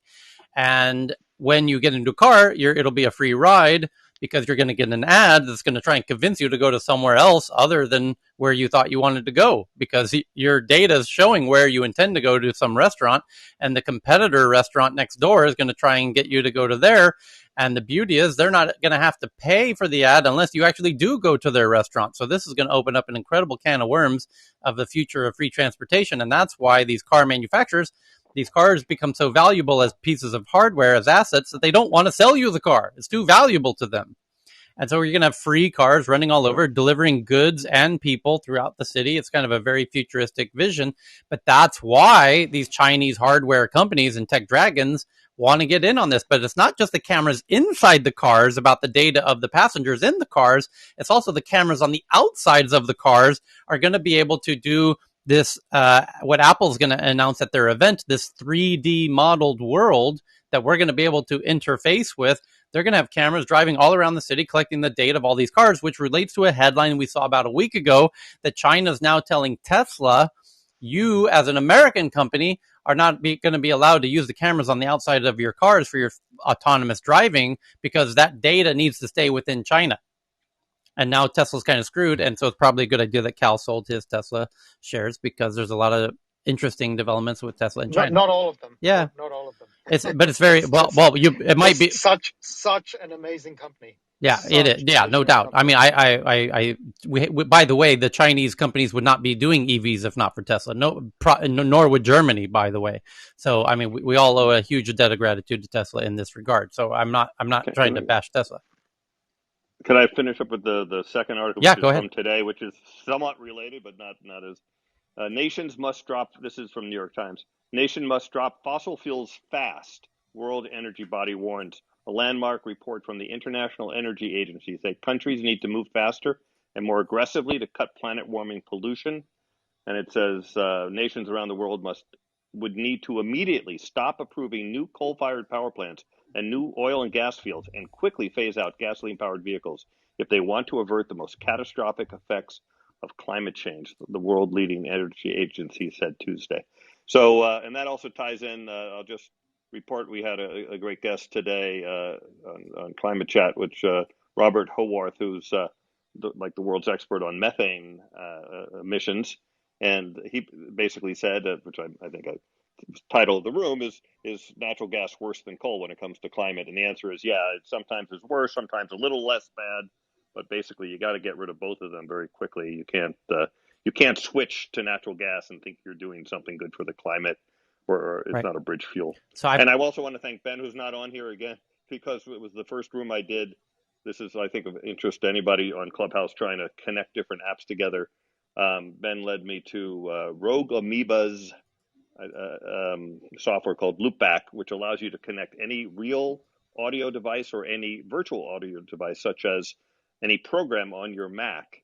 And it's very easy to use in terms of you just like string wires together. And it worked. I had my guest in on Zoom, and we connected it to That's great. Club Deck, and it all worked well. Yep. So great. So thank you, Ben. I'll thank him in the morning, I guess. Okay, great. Yeah. So there's the 60 Minutes did 60 Minutes is one of the premier news outlets that's been going on for decades in America. And they do, I think it's every Sunday evening, they do 60 minutes, hence the name of the show, where they do a deep dive onto different topics. And this week they focused on UFOs, and you're thinking, well, why the hell would a very legitimate news outlet focus on UFOs? Well, watch this 60 minutes, because the headlines are now coming fast and furious from all of the top publications. The Washington Post, just one of many, because they interview Navy pilots who are now stated on the record with video evidence, very substantial, and groups of people seeing them simultaneously in pilots who have, the person in the front and the person in the back, and then you have two planes flying together. So you have four people, all four witnesses, all attesting to the exact same phenomena of staring at UFOs for up to 5 minutes, and then it disappears right in front of them. Watch these videos and tell me these people are not crazy. They seem as lucid and as sane as anyone you'll ever meet. And they go deep on this. And so I'm going to tweet this out. I just tweeted out from the Tech News Around the World Twitter account. Watch 60 Minutes. This is now... My son is calling me over and over again to talk about it. He is just so fascinated by the whole thing. And by the way, one of the main pilot they interview is also a pilot that's in there was a PBS series, I think it was, or I forgot who did it, called Carrier, which was a multi-episode about aircraft carriers. And there was the best episode was about pitching decks, landing planes on pitching decks at night. And that same guy, it was the same pilot who was the chief pilot, and it's a fascinating episode. I recommend anybody find it. He was the chief pilot, and there was a woman pilot supposed to go up and fly this tanker because the planes couldn't land, so they needed more fuel, and this is nighttime with the ship going up and down. And he said, no, I'll do it. I have to do it. It's too dangerous. And he's like he's the boss of all the pilots. And he just landed that plane perfectly. It was a fantastic episode. And it's the same exact guy who was on 60 Minutes. Yeah. So very interesting. Here's the headline from Washington Post. For some Navy pilots, UFO sightings were an ordinary event every day for at least a couple of years. That's their own words. These Navy pilots are now coming out, and they're now speaking to 60 Minutes because the government isn't exposing it to their satisfaction in some sense. But they go into the details of why it's not being released, but it is now. And now Congress is forcing them to reveal everything. And these videos are coming out. And some of these photos one of them is surprisingly clear, actually. But they've got all kinds of video, and on the pilots are there themselves as a group saying, yep, we've been seeing this daily for years. Here's what it is. And then they talk, it's fascinating. You've got to watch it. But essentially the government is now conceding, yes, these are real, but we don't know what they are. We can't imagine it's the Russians or the Chinese. It's certainly not us because it's in our own airspace. And these unidentified objects are flying in America's airspace, and we can't do a goddamn thing about it. And if it was Russia or Chinese, you can be sure we would do something about it. But we can't because they're flying in ways that they make our aircraft look like it's from, the Wright brothers era. Because they're moving in ways... How soon do we get to meet them? Yeah, so that's the problem. These crafts are moving in ways that defy physics. But they can see them up close, up front, with their own eyes, naked eyes, and on cameras. And not just cameras, like 5 types of camera. Thermal cameras, infrared cameras. They're on all the cameras. And you can't fake that. I mean, you could fake it on one camera, but not 5 different types of camera, infrared cameras, and etc. So it's mind-bendingly crazy. No one can really put a valid, cogent comment on it, except to say they're real, and they're real on a daily basis. Here's the headline. I'm going to tweet it right now. I think I just did from the Twitter account. For some Navy pilots, UFO sightings were an ordinary event. The quote from them on camera on 60 Minutes. And by the way, nobody goes on 60 Minutes unless they are absolutely sober and realizing they are talking to the entire American public directly. That's how big this show is. Nobody's going to go on there with a conspiracy theory. Everyone realizes whatever they say on that show is going to impact them for the rest of their lives. So when you go on 60 Minutes and say, I saw UFOs every day for years, you realize everyone you ever meet for the rest of your life is you can be assured they saw that. So the fact that these Navy pilots who are incredibly sober and incredibly decorated are coming out and saying, not only did I see it, so did the person sitting behind me in the airplane and the airplane next to me and the two people in that airplane. And all four of us are saying, we saw this. So Tyler, I'm Yeah. not surprised. I don't understand it, but I believe it. So my father has told me for years. I mean, it's not like, he's fixated on it, but I remember from childhood through my teen years that when he was in Alaska, he also saw UFOs. I mean, and he's one of the people that I respect the most. So he's not a conspiracy theorist. So I'm not shocked by this story. Like I said, I don't understand it. I don't know that I can fully comprehend it, but I believe it. That's crazy. I guess this is going to dramatically change psychiatric treatment, because now if UFOs are real, then we won't be thinking those are delusions. Oh, what a great point. Tyler, I have a that comes in here. I think Marvin's about to tell us he's an alien. Go ahead, Marvin. yeah. Sorry.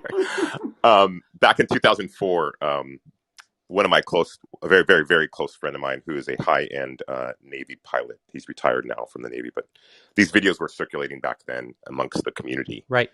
So I'm hoping that maybe I can. I'm not going to say who he is because I don't know. He wasn't, one of the pilots, but he was friends with the pilots, and they were sharing it, and he showed me the videos back then.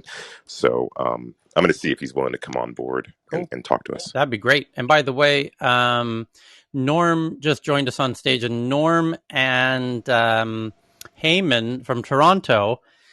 He's from Toronto, right, Cal? I heard him say he's from Toronto. Anyway, Norm is from Vancouver. I'm Vancouver. I know. I'm just joking. How Heyman from Toronto. Heyman always mentions he's from Toronto, so I'm just joking, questioning where he's actually from. I get it. But anyway, so Norm and Heyman did Tech News from Canada for the second time yesterday, and I just want to congratulate you guys. You had 150 some folks in there, and it's great to see you guys doing that. And it's great to see, other awesome. Anytime there's new intellectually stimulating content on Clubhouse, I'm going to celebrate it and call it out. And, we need more of that. And I just want to say, give them a follow. They do a particularly good job of covering everything that's happening up in Canada. And there's much more than meets the eye, and you get a little taste of the culture and everything. It's very cool. Welcome back, Monica. And I'll pause because I still, by the way, have tons of headlines to get through, but I want to pause to see, Dan, we covered some green tech, and May, we covered some crypto news, but anyone else want to flash their mics if you got some headlines to share from your part of the world geographically? Norm, what's going on? Well, I am an ex-Air Force pilot. Here we go. We were told that we would lose our wings if we reported anything out of the ordinary. Oh boy. I can't say specifically because, basically I'm bound for life by things that I signed and oaths that I took. However, there are an awful lot. I'm actually surprised that they got Navy pilots saying anything, because there's a severe penalty for reporting anything that's not kosher. Okay, but let me mute everybody's earphones, and we can just between you and me personally, Norm, here for a second. Yeah, just between you and me. It's a private room. Let me lock the room here for a second. Okay, good. Now the room's locked, Norm. So now it's just you and me and Cal. Did you ever see anything suspicious I'm not saying a UFO. I'm just saying of the time that you spent up in the air. Do odd things happen up there? A lot of odd things happen, yes. Oh my goodness.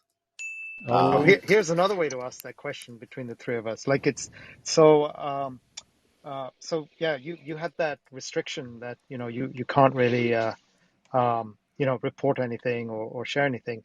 Did you ever feel like you're in a dilemma? How's that? Well, there have been many times when I've been with aircrew and we're sitting in the same room and we're being debriefed, and we're all looking white as a sheet because we're afraid that we can't tell the truth. Uh-oh. That's that's Hello. about as far as in detail I can go. Hello. But are you there? Oh, we're here, Norm. Okay. We are. It's Yeah. just us. So Yeah. yeah. Just the three So of us. Don't worry. That's just him yeah, showing just the three of us and fragments. Cheryl. everybody else Shh, in the shh, world. shh. Yeah.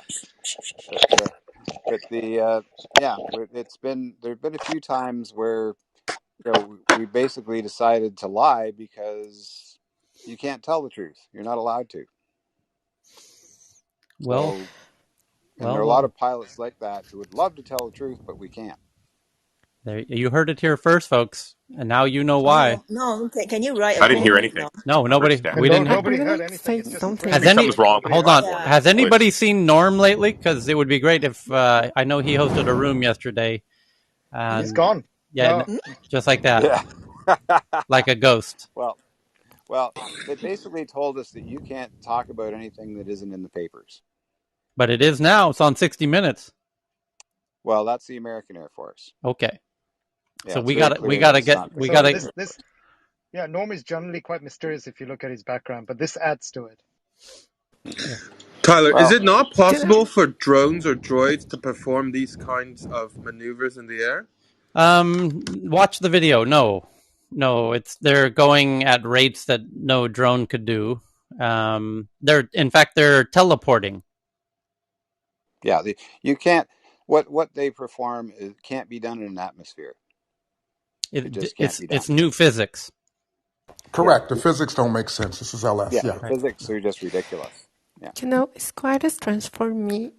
You are saying so because 3 weeks ago I get into a room about vaccines. I thought it was about vaccines, but those were anti-vaxxers. And they were saying that about June, there's going to be information released about UFOs. Then I get out of that room and I went to another room and we were laughing. I was laughing with the guys who were there, but they were serious. And one was a North American living in Tokyo and the other was a Chinese, very serious. We were talking about telecommunications. And when we laugh about those kind of things, he told me, "No, seriously talking, there's gonna be the government is gonna open something about June about UFOs." So this is not strange for me because they were told me so, but it's strange. You don't know. Yeah, Kessa, be The truth careful. is out there. Yeah, the truth's out there. So, by the way, Yeah. speaking of vaccines, I just retweeted an article that I think Poppy shared from ScienceAlert.com. It says most anti-vaccine conspiracies online come from the same 12 people, according to a study. Ensuring people are vaccinated against COVID-19 is the most surefire way to save lives in the ongoing global pandemic. Still, vaccine hesitancy is holding up vital immunization efforts, and it's more important than ever to understand its source. According to recent research, a large chunk of this very big problem actually has a very small standing point. In a new study, researchers found the majority of anti-vaccine conspiracies circulating on social media can be traced to a mere handful of individual accounts representing prominent anti-vaccine personalities. In all, just 12 of these people and their organizations, the so-called disinformation dozen, are responsible for initiating up to 65% of all false and misleading anti-vaccine propaganda shared on Facebook and Twitter. The figure is based on an analysis of nearly 1 million social media posts extracted from Facebook and Twitter between February and March, conducted in an investigation by the not-for-profit Center for Countering Digital Hate, an organization that monitors the anti-vaccine industry, yada yada. So I just tweeted that out. But apparently a lot of the vaccine conspiracies online come from the same 12 people, according to that study. So kind of following up on your point, Kessia, thank you for that. Here's another. Did somebody want to jump in here? Yes, Cal, I have two quick headlines from India and one specifically related to something that everybody will enjoy hearing. Android is coming to Clubhouse in India. Clubhouse is coming to Android in India on Friday.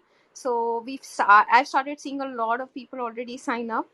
because I'm getting notifications and people are reserving their usernames. I don't exactly know how they're able to do that because the Google Play Store still doesn't have the application, but probably they have an APK available somewhere. So that is big. So the nuts are being everybody is opening up for the tap to flow in India. And second is India has another unicorn, but this time it's in the B2B space. So it's good because normally B2C normally gets a lot of the headlines, but India just registered its B2B first one in 21 FY21. You heard it here first. Another day, another Indian unicorn. I would say another. Sorry. This is Richard. Sorry if I'm interrupting. Is it if I speak? Yeah. All right, I just want to say just another huge plus for India. It's not necessarily technology, but seems that COVID cases are definitely coming down to an extent. So my wife is Indian, and my mother-in-law is in India right now, and we're trying to get her out. So I think that's just obviously a great thing. So. How is it? Can you give us an update, Monica? How are things on the ground there in India? Tyler, the numbers are definitely going down, but the fear is that the disease may have spread to the hinterland, which is obviously worrying because the health infrastructure doesn't really exist there as much as it exists in the frontline metro cities. Right. Having said that, I think the numbers seem to suggest that definitely this is happening, and the vaccination drives have suddenly kicked in. So I'm assuming, and again, the good news here is that by August end to October end is when people are planning that there would be a certain amount of population which is needed to be vaccinated, which would at least have access to the vaccine. And India has stopped exports of all the vaccines until October. So, and we have a lot of assistance coming in from Russia, from the US, for these unused vials that were lying around, etc. So hopefully we should start seeing, we have about 510 million people that need to get vaccinated immediately in order to help stop the spread, and especially wave 3. So that's where we are at. Thank you. Monica, I also saw that Singapore is being quite helpful as well. Can I ask Always. Monica or anyone else from India, just generally for the rest of us outside, because I've been to a couple of these rooms where people, some of them are a little political, so I'm just trying to get past the haze. How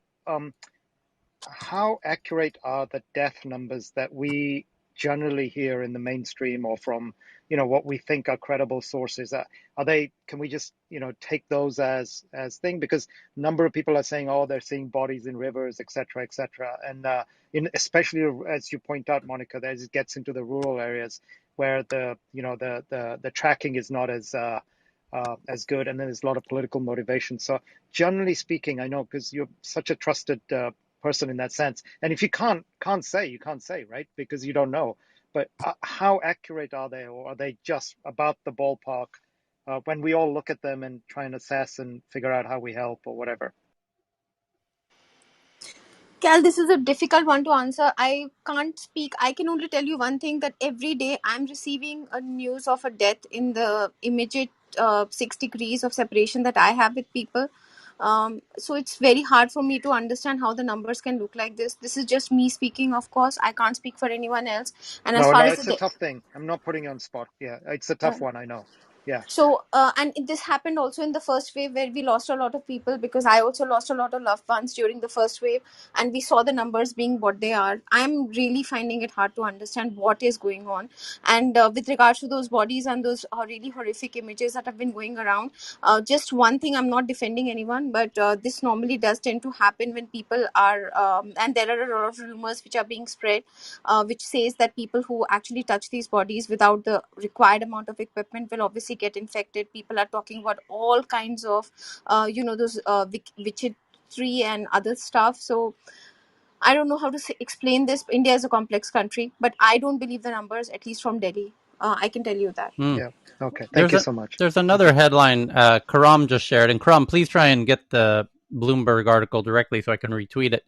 Bloomberg reporting that COVID is airborne, scientists say, and now authorities think so too. Here, let me get this. Authorities, here's the Bloomberg article. COVID is airborne, scientists say, now authorities think so too. We're tracking the latest on the coronavirus outbreak and the global response, a quiet revolution has permeated global health circles. Authorities have come to accept what many researchers have argued for over a year: the coronavirus can spread through the air. That new acceptance by the World Health Organization and the U.S. Center for Disease Control comes with concrete implications. Scientists are calling for ventilation systems to be overhauled like public water supplies were in the 1800s after fetid pipes were found to harbor cholera. Cleaner indoor air won't just fight the pandemic, it will minimize the risk of catching the flu and other respiratory infections that cost the U.S. more than $500 billion a year. We are used to the fact that we have clean water coming from our taps. We should expect clean, pollutant, and pathogen-free air from indoor spaces.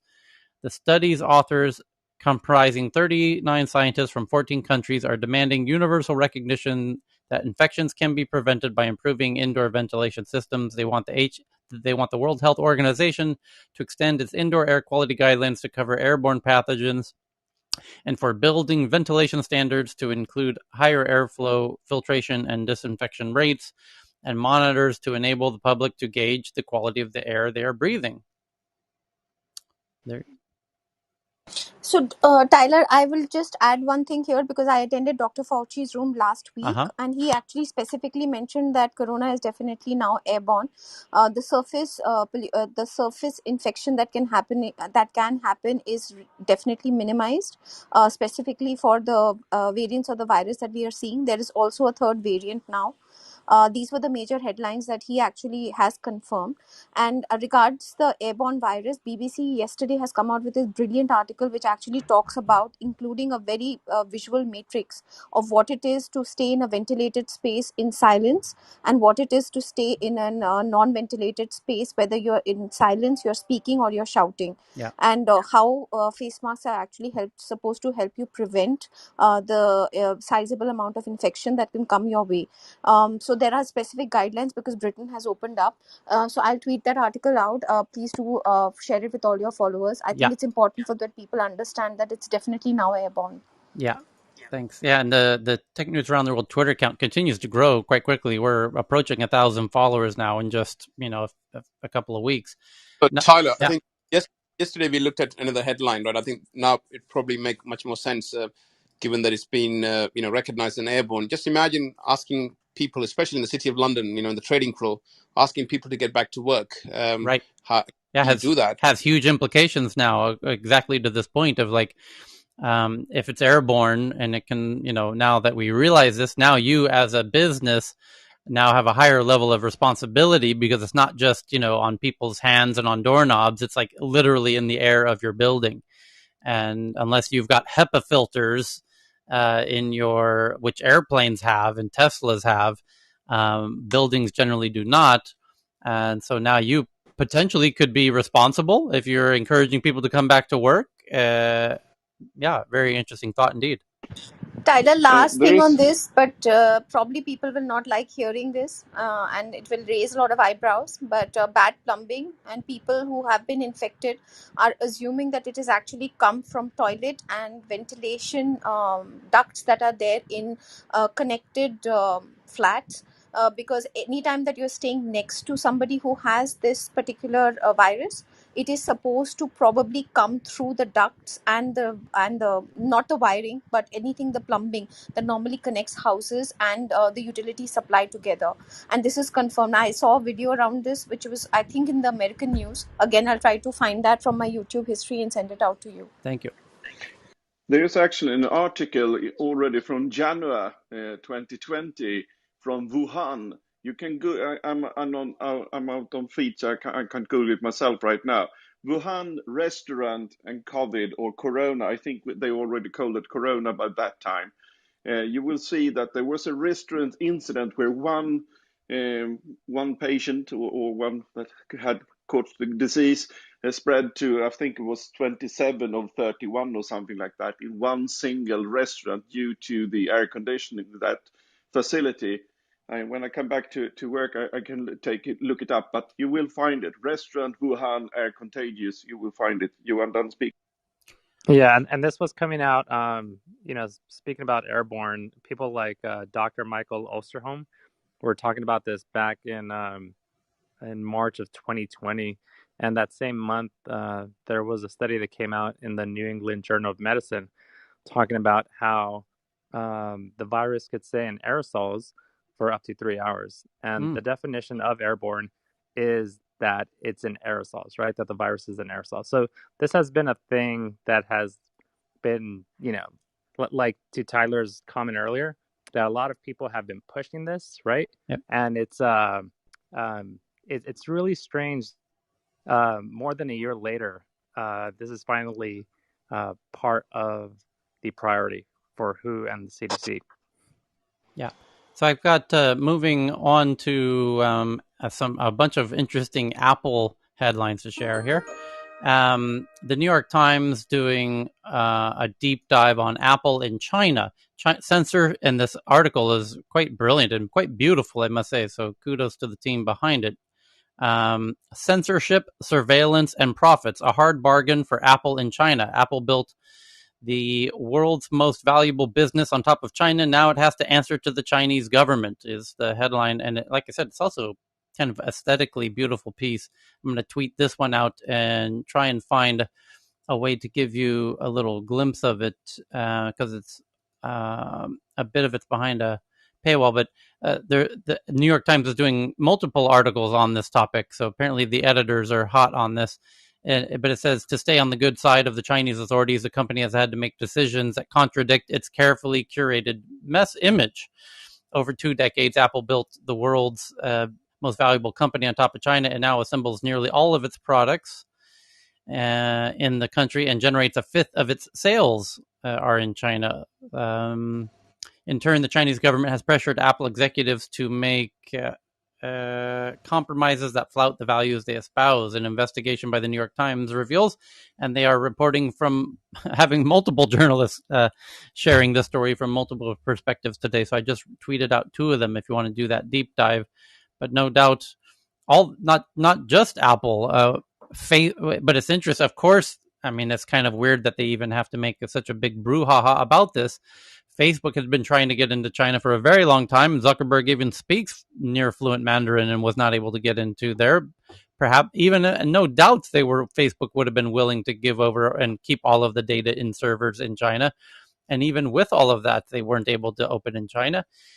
Interestingly, one can think about why that is, and why Apple was allowed in, and why Google was there and removed, etc. But no doubt any company that's there has to play by China's rules. All of the Chinese companies in China play by Chinese rules. Ask Jack Ma. He knows well about that. So there is that Apple headline, and then there's a very interesting read. And like I said, a real beautiful piece, a lot of interesting photos and points that they do raise. It's not a trivial issue by any means. Apple Music, since we met last time in this time zone, Apple did announce that Apple Music will add free high-fidelity streaming at no cost, what they call lossless. So, by the way, the music files that you listen to on your digital devices, like your phone and your laptop through Apple Music, etc., are of notably low quality, according to music producers like myself, who I had a former life as a professional musician and touring musician and a recording artist, yada, yada. And if you ever have the chance to go into a proper recording studio and listen to the music as it's being recorded and played back, you'll notice that it is tremendously more powerful than when it's mixed down to be played on your iPhone through your earbuds. And Neil Young, the artist, has been trying to make this a well-known thing for many years and creating the necessary hardware for you to enjoy what the artists hear when they're in the studio recording the music. But Apple doing what they call lossless music means essentially there's this very important moment that happens once you've recorded the music in the studio. And traditionally it was on 2-inch tape, and it was glorious to listen to the 2-inch tape playbacks. But you have to go from 2-inch tape down to 1/2-inch tape, and then down to the little cassette tape that you play in your car. And a lot of the fidelity gets lost as you go from this really thick, glorious, fat 2-inch tape with a lot of rich analog information down to the little cassette tape that you play in your house. A huge percentage of the fidelity is naturally lost in that process. The same thing happens in the digital land, actually. When you go from the masters of the full digital Pro Tools session of 100 tracks of audio down to a stereo track of just 2 tracks, left and right. And in that mix down process, all of those files get crunched and you lose a lot of fidelity. And then that even gets further crunched down into an MP3, into this tiny little 3 megabyte file instead of the master, 100 megabyte file. And so now what Apple is doing is letting you hear the bigger kind of 100 megabyte files. It's a much bigger file and a much higher bit rate. So what they're not telling you in this big Apple announcement of high fidelity streaming is that you're actually going to need an improved digital analog converter to convert the music from digital to analog, because you're listening to things in analog because you're not a robot. The device is listening to digital audio and it has to convert it from digital to analog. So you need a digital analog converter. Your phone has a digital analog converter. That's how you're able to hear the analog music through your ears, because your ears work on analog, not digital. So your laptop and all your devices have digital analog converters. However, the digital analog converters in your devices are not good enough to handle lossless music. So you're going to need new digital analog converters, and no doubt Apple will be selling you a new digital analog converter, which will be a new dongle you'll have to buy for about $100, no doubt, to take advantage of the new free high fidelity streaming. So they're obviously going to they're acting magnanimous, like they're giving you something for free, when in reality they're going to be selling you a new dongle to take advantage of it, which may or may not be worth it. But no doubt this will be mentioned in their upcoming event. And it'll be interesting to see if they're able to build in better digital analog converters into their upcoming phone earbuds and headphones. However, Tyler? one moment. As immediately after Apple made this announcement that Apple Music will have free high fidelity streaming, there was another company made an identical announcement. A company you may have heard of by the name of Amazon says, "Oh yeah, we're doing it too," literally an hour after Apple made the announcement. So interesting to see how competitive Amazon is on this, because Amazon's competing with Amazon Prime which includes content like video and music, just like Apple is with their Apple One, which is their content of Apple TV and Apple Music, etc. Go ahead, Dan. For a little nuance on that, I believe that the problem is that you can't run it through Bluetooth, because Bluetooth doesn't have the bandwidth Correct. or the stability to do it. But I don't think it's the A to D converters in the computers. They can play, 4K, 8K video. I mean, they're very fast, but I think it's the bandwidth between. You're going to need wired headsets or something like that to make it all Correct. happen. That's what my understanding. Correct. You're going to want to use wired earphones. Exactly. And that's why, by the way, it's rumored that the latest versions of the Apple AirPods Max, even though they're $600, happen to give you the option to include a cable. And people couldn't figure out why, and now you know. Hey, Tyler. Yep. Hey, Lucas down here somewhere down there. Yeah. Part of that Apple announcement, which I think is arguably more important, yes, is that spatial. is the spatial component. I'm sorry if you were going to cover that. No, let's do it. You're right. Great. Thank you for reminding me. They also, and perhaps more importantly, to Lucas's point, is the announcement that they are introducing the spatial audio, which is built into the new earphones as well, because they knew these announcements were coming, and that's why they give you the cable version, and that's why the new version of the headphone already is capable of doing spatial, and all the upcoming versions of all of their earbuds and earpods will also do spatial, because they also know something else is coming, and this is why they want spatial to happen. Today, it's not obvious. What's so big about spatial? Why would I want to listen to music, but as if it's surrounding my head? Well, you don't, because nobody's producing music to be listened around your head, other than like George Lucas. But films and TV are starting to do it, and that's great, and that's nice. However, there is a really critical reason why they're doing it, and it's because the future for Apple, as we said at the beginning of this program, is AR and VR. And in the AR and VR environment, it's to really make you feel as if you are in those environments. You need the sound to be coming around you to replicate the spatial environment that you're in, because if the sound is only coming at you stereo left and right as two sources in your ear, your brain's going to say, I'm not really in this space. But when the audio is like this omni-channel spatial audio, your brain says, oh my God, this thing that I see to the right of me, the sound moves with the object in the VR environment. And it's important that those happen together, or your brain will, discombobulate. There'll be a cognitive dissonance as to the object that you're visually seeing moving. The audio needs to move with that object in that VR space, and that's why you need spatial audio. But you won't be able to experience that until you get Apple's upcoming VR AR headset, which will be coming out at the WWDC event. And we know this because they're announcing spatial audio now. They wouldn't be announcing that now if that wasn't coming. So it double confirms everybody, the rumor mill around the fact that Apple's going to be releasing their AR VR headset at the upcoming WWDC event on June 7th. Thank you, Lucas.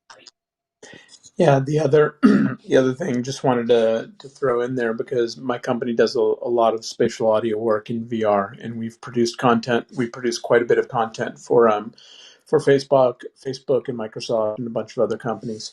Is that the ability to deal with spatial audio and the ability to mix it properly, which there are quite a few musical acts doing that. Yeah. Is also tied directly into the concept of spatial awareness in an overall space, which the level of spatial internet that all the big tech giants are working on ties directly into dealing with spatial audio and dealing with localization based on those rooms.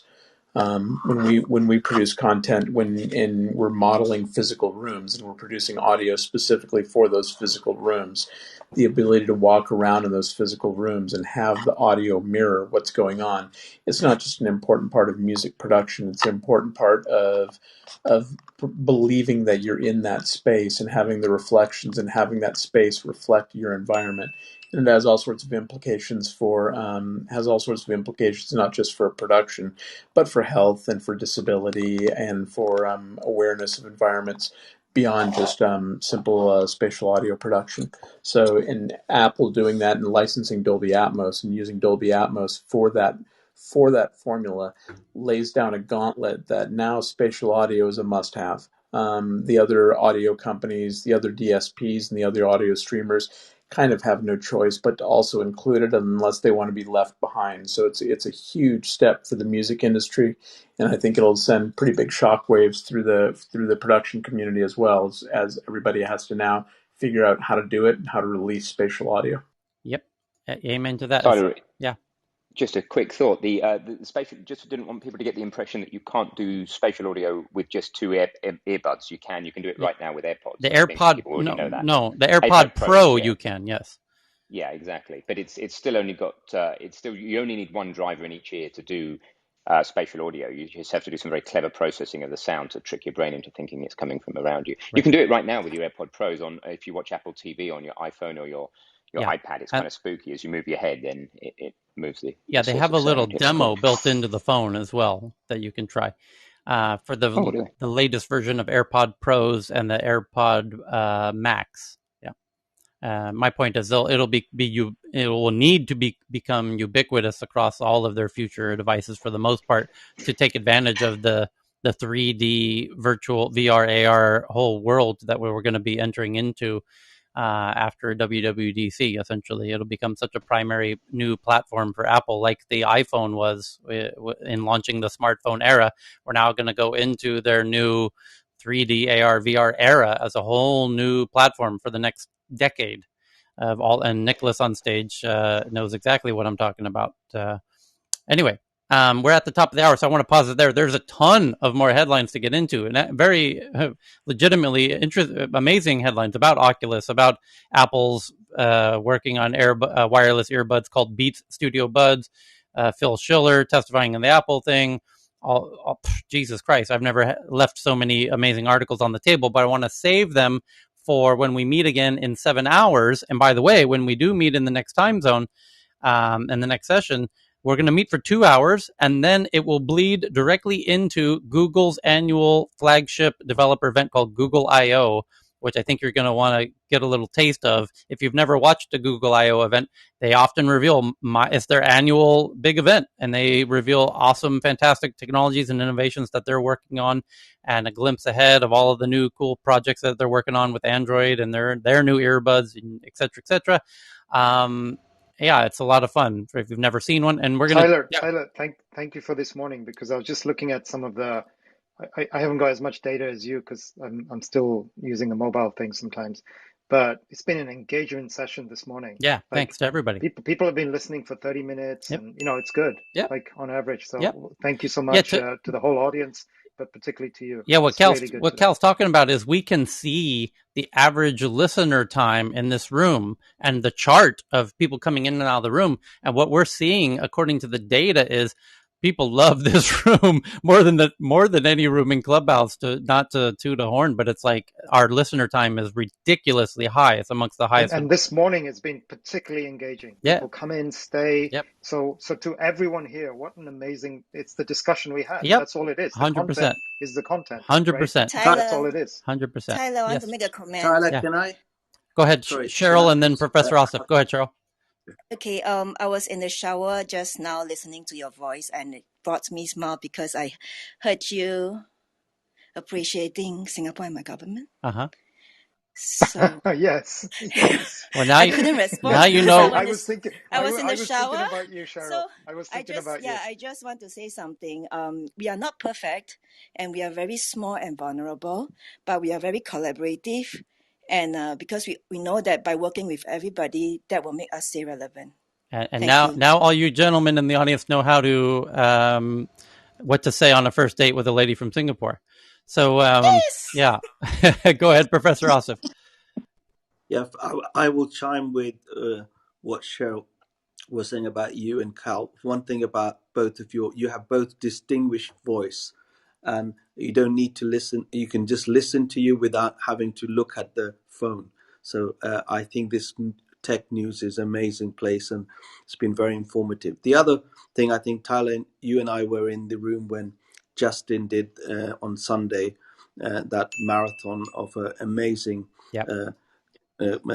about Israel-Palestine. Yeah. And that's what triggered me to get in touch with my friend who is the advisor to the Prime Minister of Israel. So he's not on Clubhouse. Right.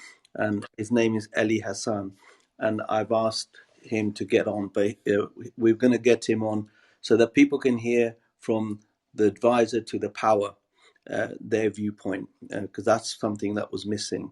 And what he said to me, he would like to hear from people who are not of his viewpoint.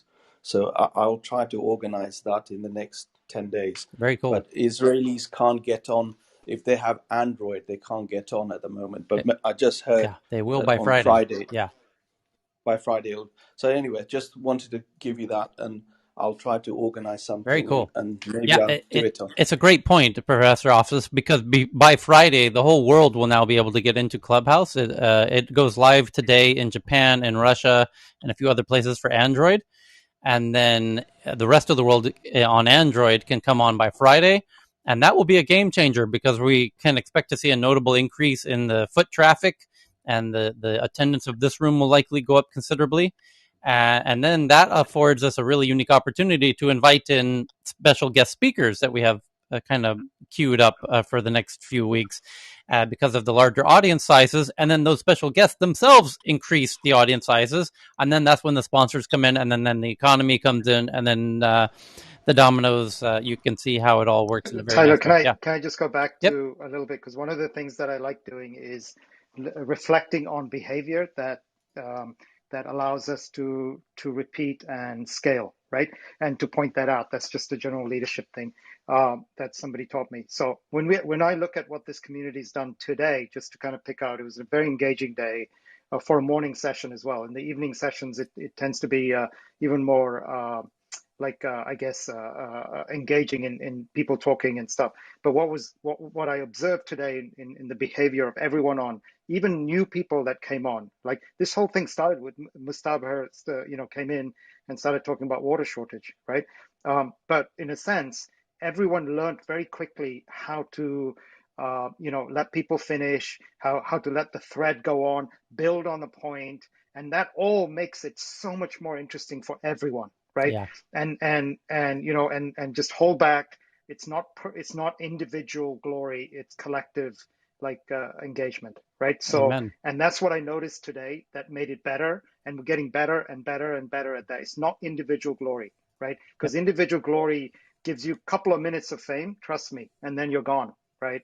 So, but everyone here keeps coming back again because they see it, and everyone can just sit on the stage and just hang and listen and do that. And I think that really works because I think that's what this platform's about. Yep. And and the way that the culture is building, which is totally down to you. And I'm not diminishing my own philosophy. I wouldn't spend time with you if I didn't think you were that kind of person, Tyler. But you're all about give back, right? And eventually, yes, this will be a commercial like thing, and it'll all be whatever it is next year. Who knows, right? But at this point in time, it's kind of a give back. And there's a sense of, you wake up every morning, you do this, you just, twice a day, right? It's just huge amounts. But it really makes sense that you generally run the thread, right? And people let you do that. And it's brilliant. And that's the genius of content creation, right? So I just want to say to everyone, thank you very much. I was quite engaged. I was driving for part of it, but part of it I was at my desk, and it just was such a good flow today. So, thank you. Yeah, it would. Cal, Thank you, Tyler. Yeah. Cal, could I chime in to what you were saying? Because it's super amazing. And Cal, I know you for a number of years, and I'm grateful for every time you share because you're so eloquent and so profoundly aligned with just the elements that are what it means to be an interoperable human, or just having humane conversation and very respectful of people's space. But Tyler, I want to throw a tremendous amount of flowers, and I want every woman in this room to do that as well, because you have given space to international global powerhouses of women, and you deserve a myriad of flowers for that, because where women tend to fall to the side and not be given a voice, you are a stand for us. And I cannot all but say I'm humbly grateful to you and the other women in the room. You have your jams, and everyone in here is just amazing. And I want to see more women understand these spaces. And I think that you're creating, thank you, you're creating the opportunity for all of us internationally as women to be a stand for each other and to uplift us, as opposed to sort of going into this sort of other stuff. Yeah. We want to be able to excel, and we want to be able to demonstrate a role model to our kids, our nieces, our nephews. And the only way to do that is by walking the talk, right? Being that which you want to appear to others. Yeah. So thank you for that. Well, thank you. I'll just share one little data point that I've never shared before. Sarah in the audience knows very well because she was quite supportive of the big tech event I do in Sweden each year, which has thousands of people. I've been doing it for 8 years. The last time we did it, we did a hackathon, and lots of people have done hackathons. But we did essentially the largest hackathon, the world's largest hackathon for women, which is 1,000 women basically. But it was our first time trying it. We only had a month to prepare. The world record was about 940 by a team who's been doing it every year for 4 years, and they continue to do it. We tried it in our first month, and we failed we failed to break the record by about 30 people. But very close to breaking the world record for the world's largest hackathon for women. And if we do it again, you better bet damn sure we will smash the record. So it's just one of those things where women need to be part of tech because of the future of where tech's going. If it becomes too overly, in the hands of half of, the people producing it, we need everybody at the table and everybody involved and engaged, not just on a gender basis, but geographically, like the whole world needs to be involved. So it's bigger than just gender. It's global. To me, we all need to be in this room together and debating these points, because you see it all the time when we're talking about these news topics. It's like somebody jumps in from another part of the world with a different perspective that adds these critically missing important pieces. It happens so often in this room, and that's why I'm so addicted to coming back here. So it's kudos to Tyler, I could add something to that. Flowers, that might be flowers. interesting. Yeah. Something fascinating that I've been a part of in Clubhouse. I'm a part of a private room by invitation only. The group is about 100 people deep. Something unique happened. We used to have it open, and then some of the girls felt uncomfortable, so we closed it permanently, pretty much. What happened was, that blew me away. We protected the women without a doubt, no matter what. Anytime a girl had a problem, for some odd reason, all the men just supported her and protected her. And that was the attitude. Women first, protect them at all costs, even physically. Even if we have to go pick them up, figure out what's going on, we just did. It just emphatically happened. Crazy enough, later on what happened was The women support our businesses, our ideas. They hit us up offline. They get so involved in our personal lives in a positive form. I have like this unique team now of a brain trust, of a private group where we communicate every day and it's nonstop. And when I leave from here, I go there and we all kind of just share and protect each other. And protecting women helps protect yourselves in a weird way. I really appreciate what you do for the women here. Can I just add something? Okay. A short one. Final word, because Okay, we don't want to spend an hour yes. kissing each other's asses. But Yes. go ahead. You know I speak very fast. Yeah, you know I speak very fast. Yeah. Okay, for all these talented women, if you think that you are still not being treated fairly for being so talented, please come to Singapore. We have gender equality in Singapore. You'll be treated very fairly. Thank you. Good point to end on there. So thanks to everyone yet again. And we're going to meet now, 7 hours for the Google I.O. event. Bring a friend. They're most welcome.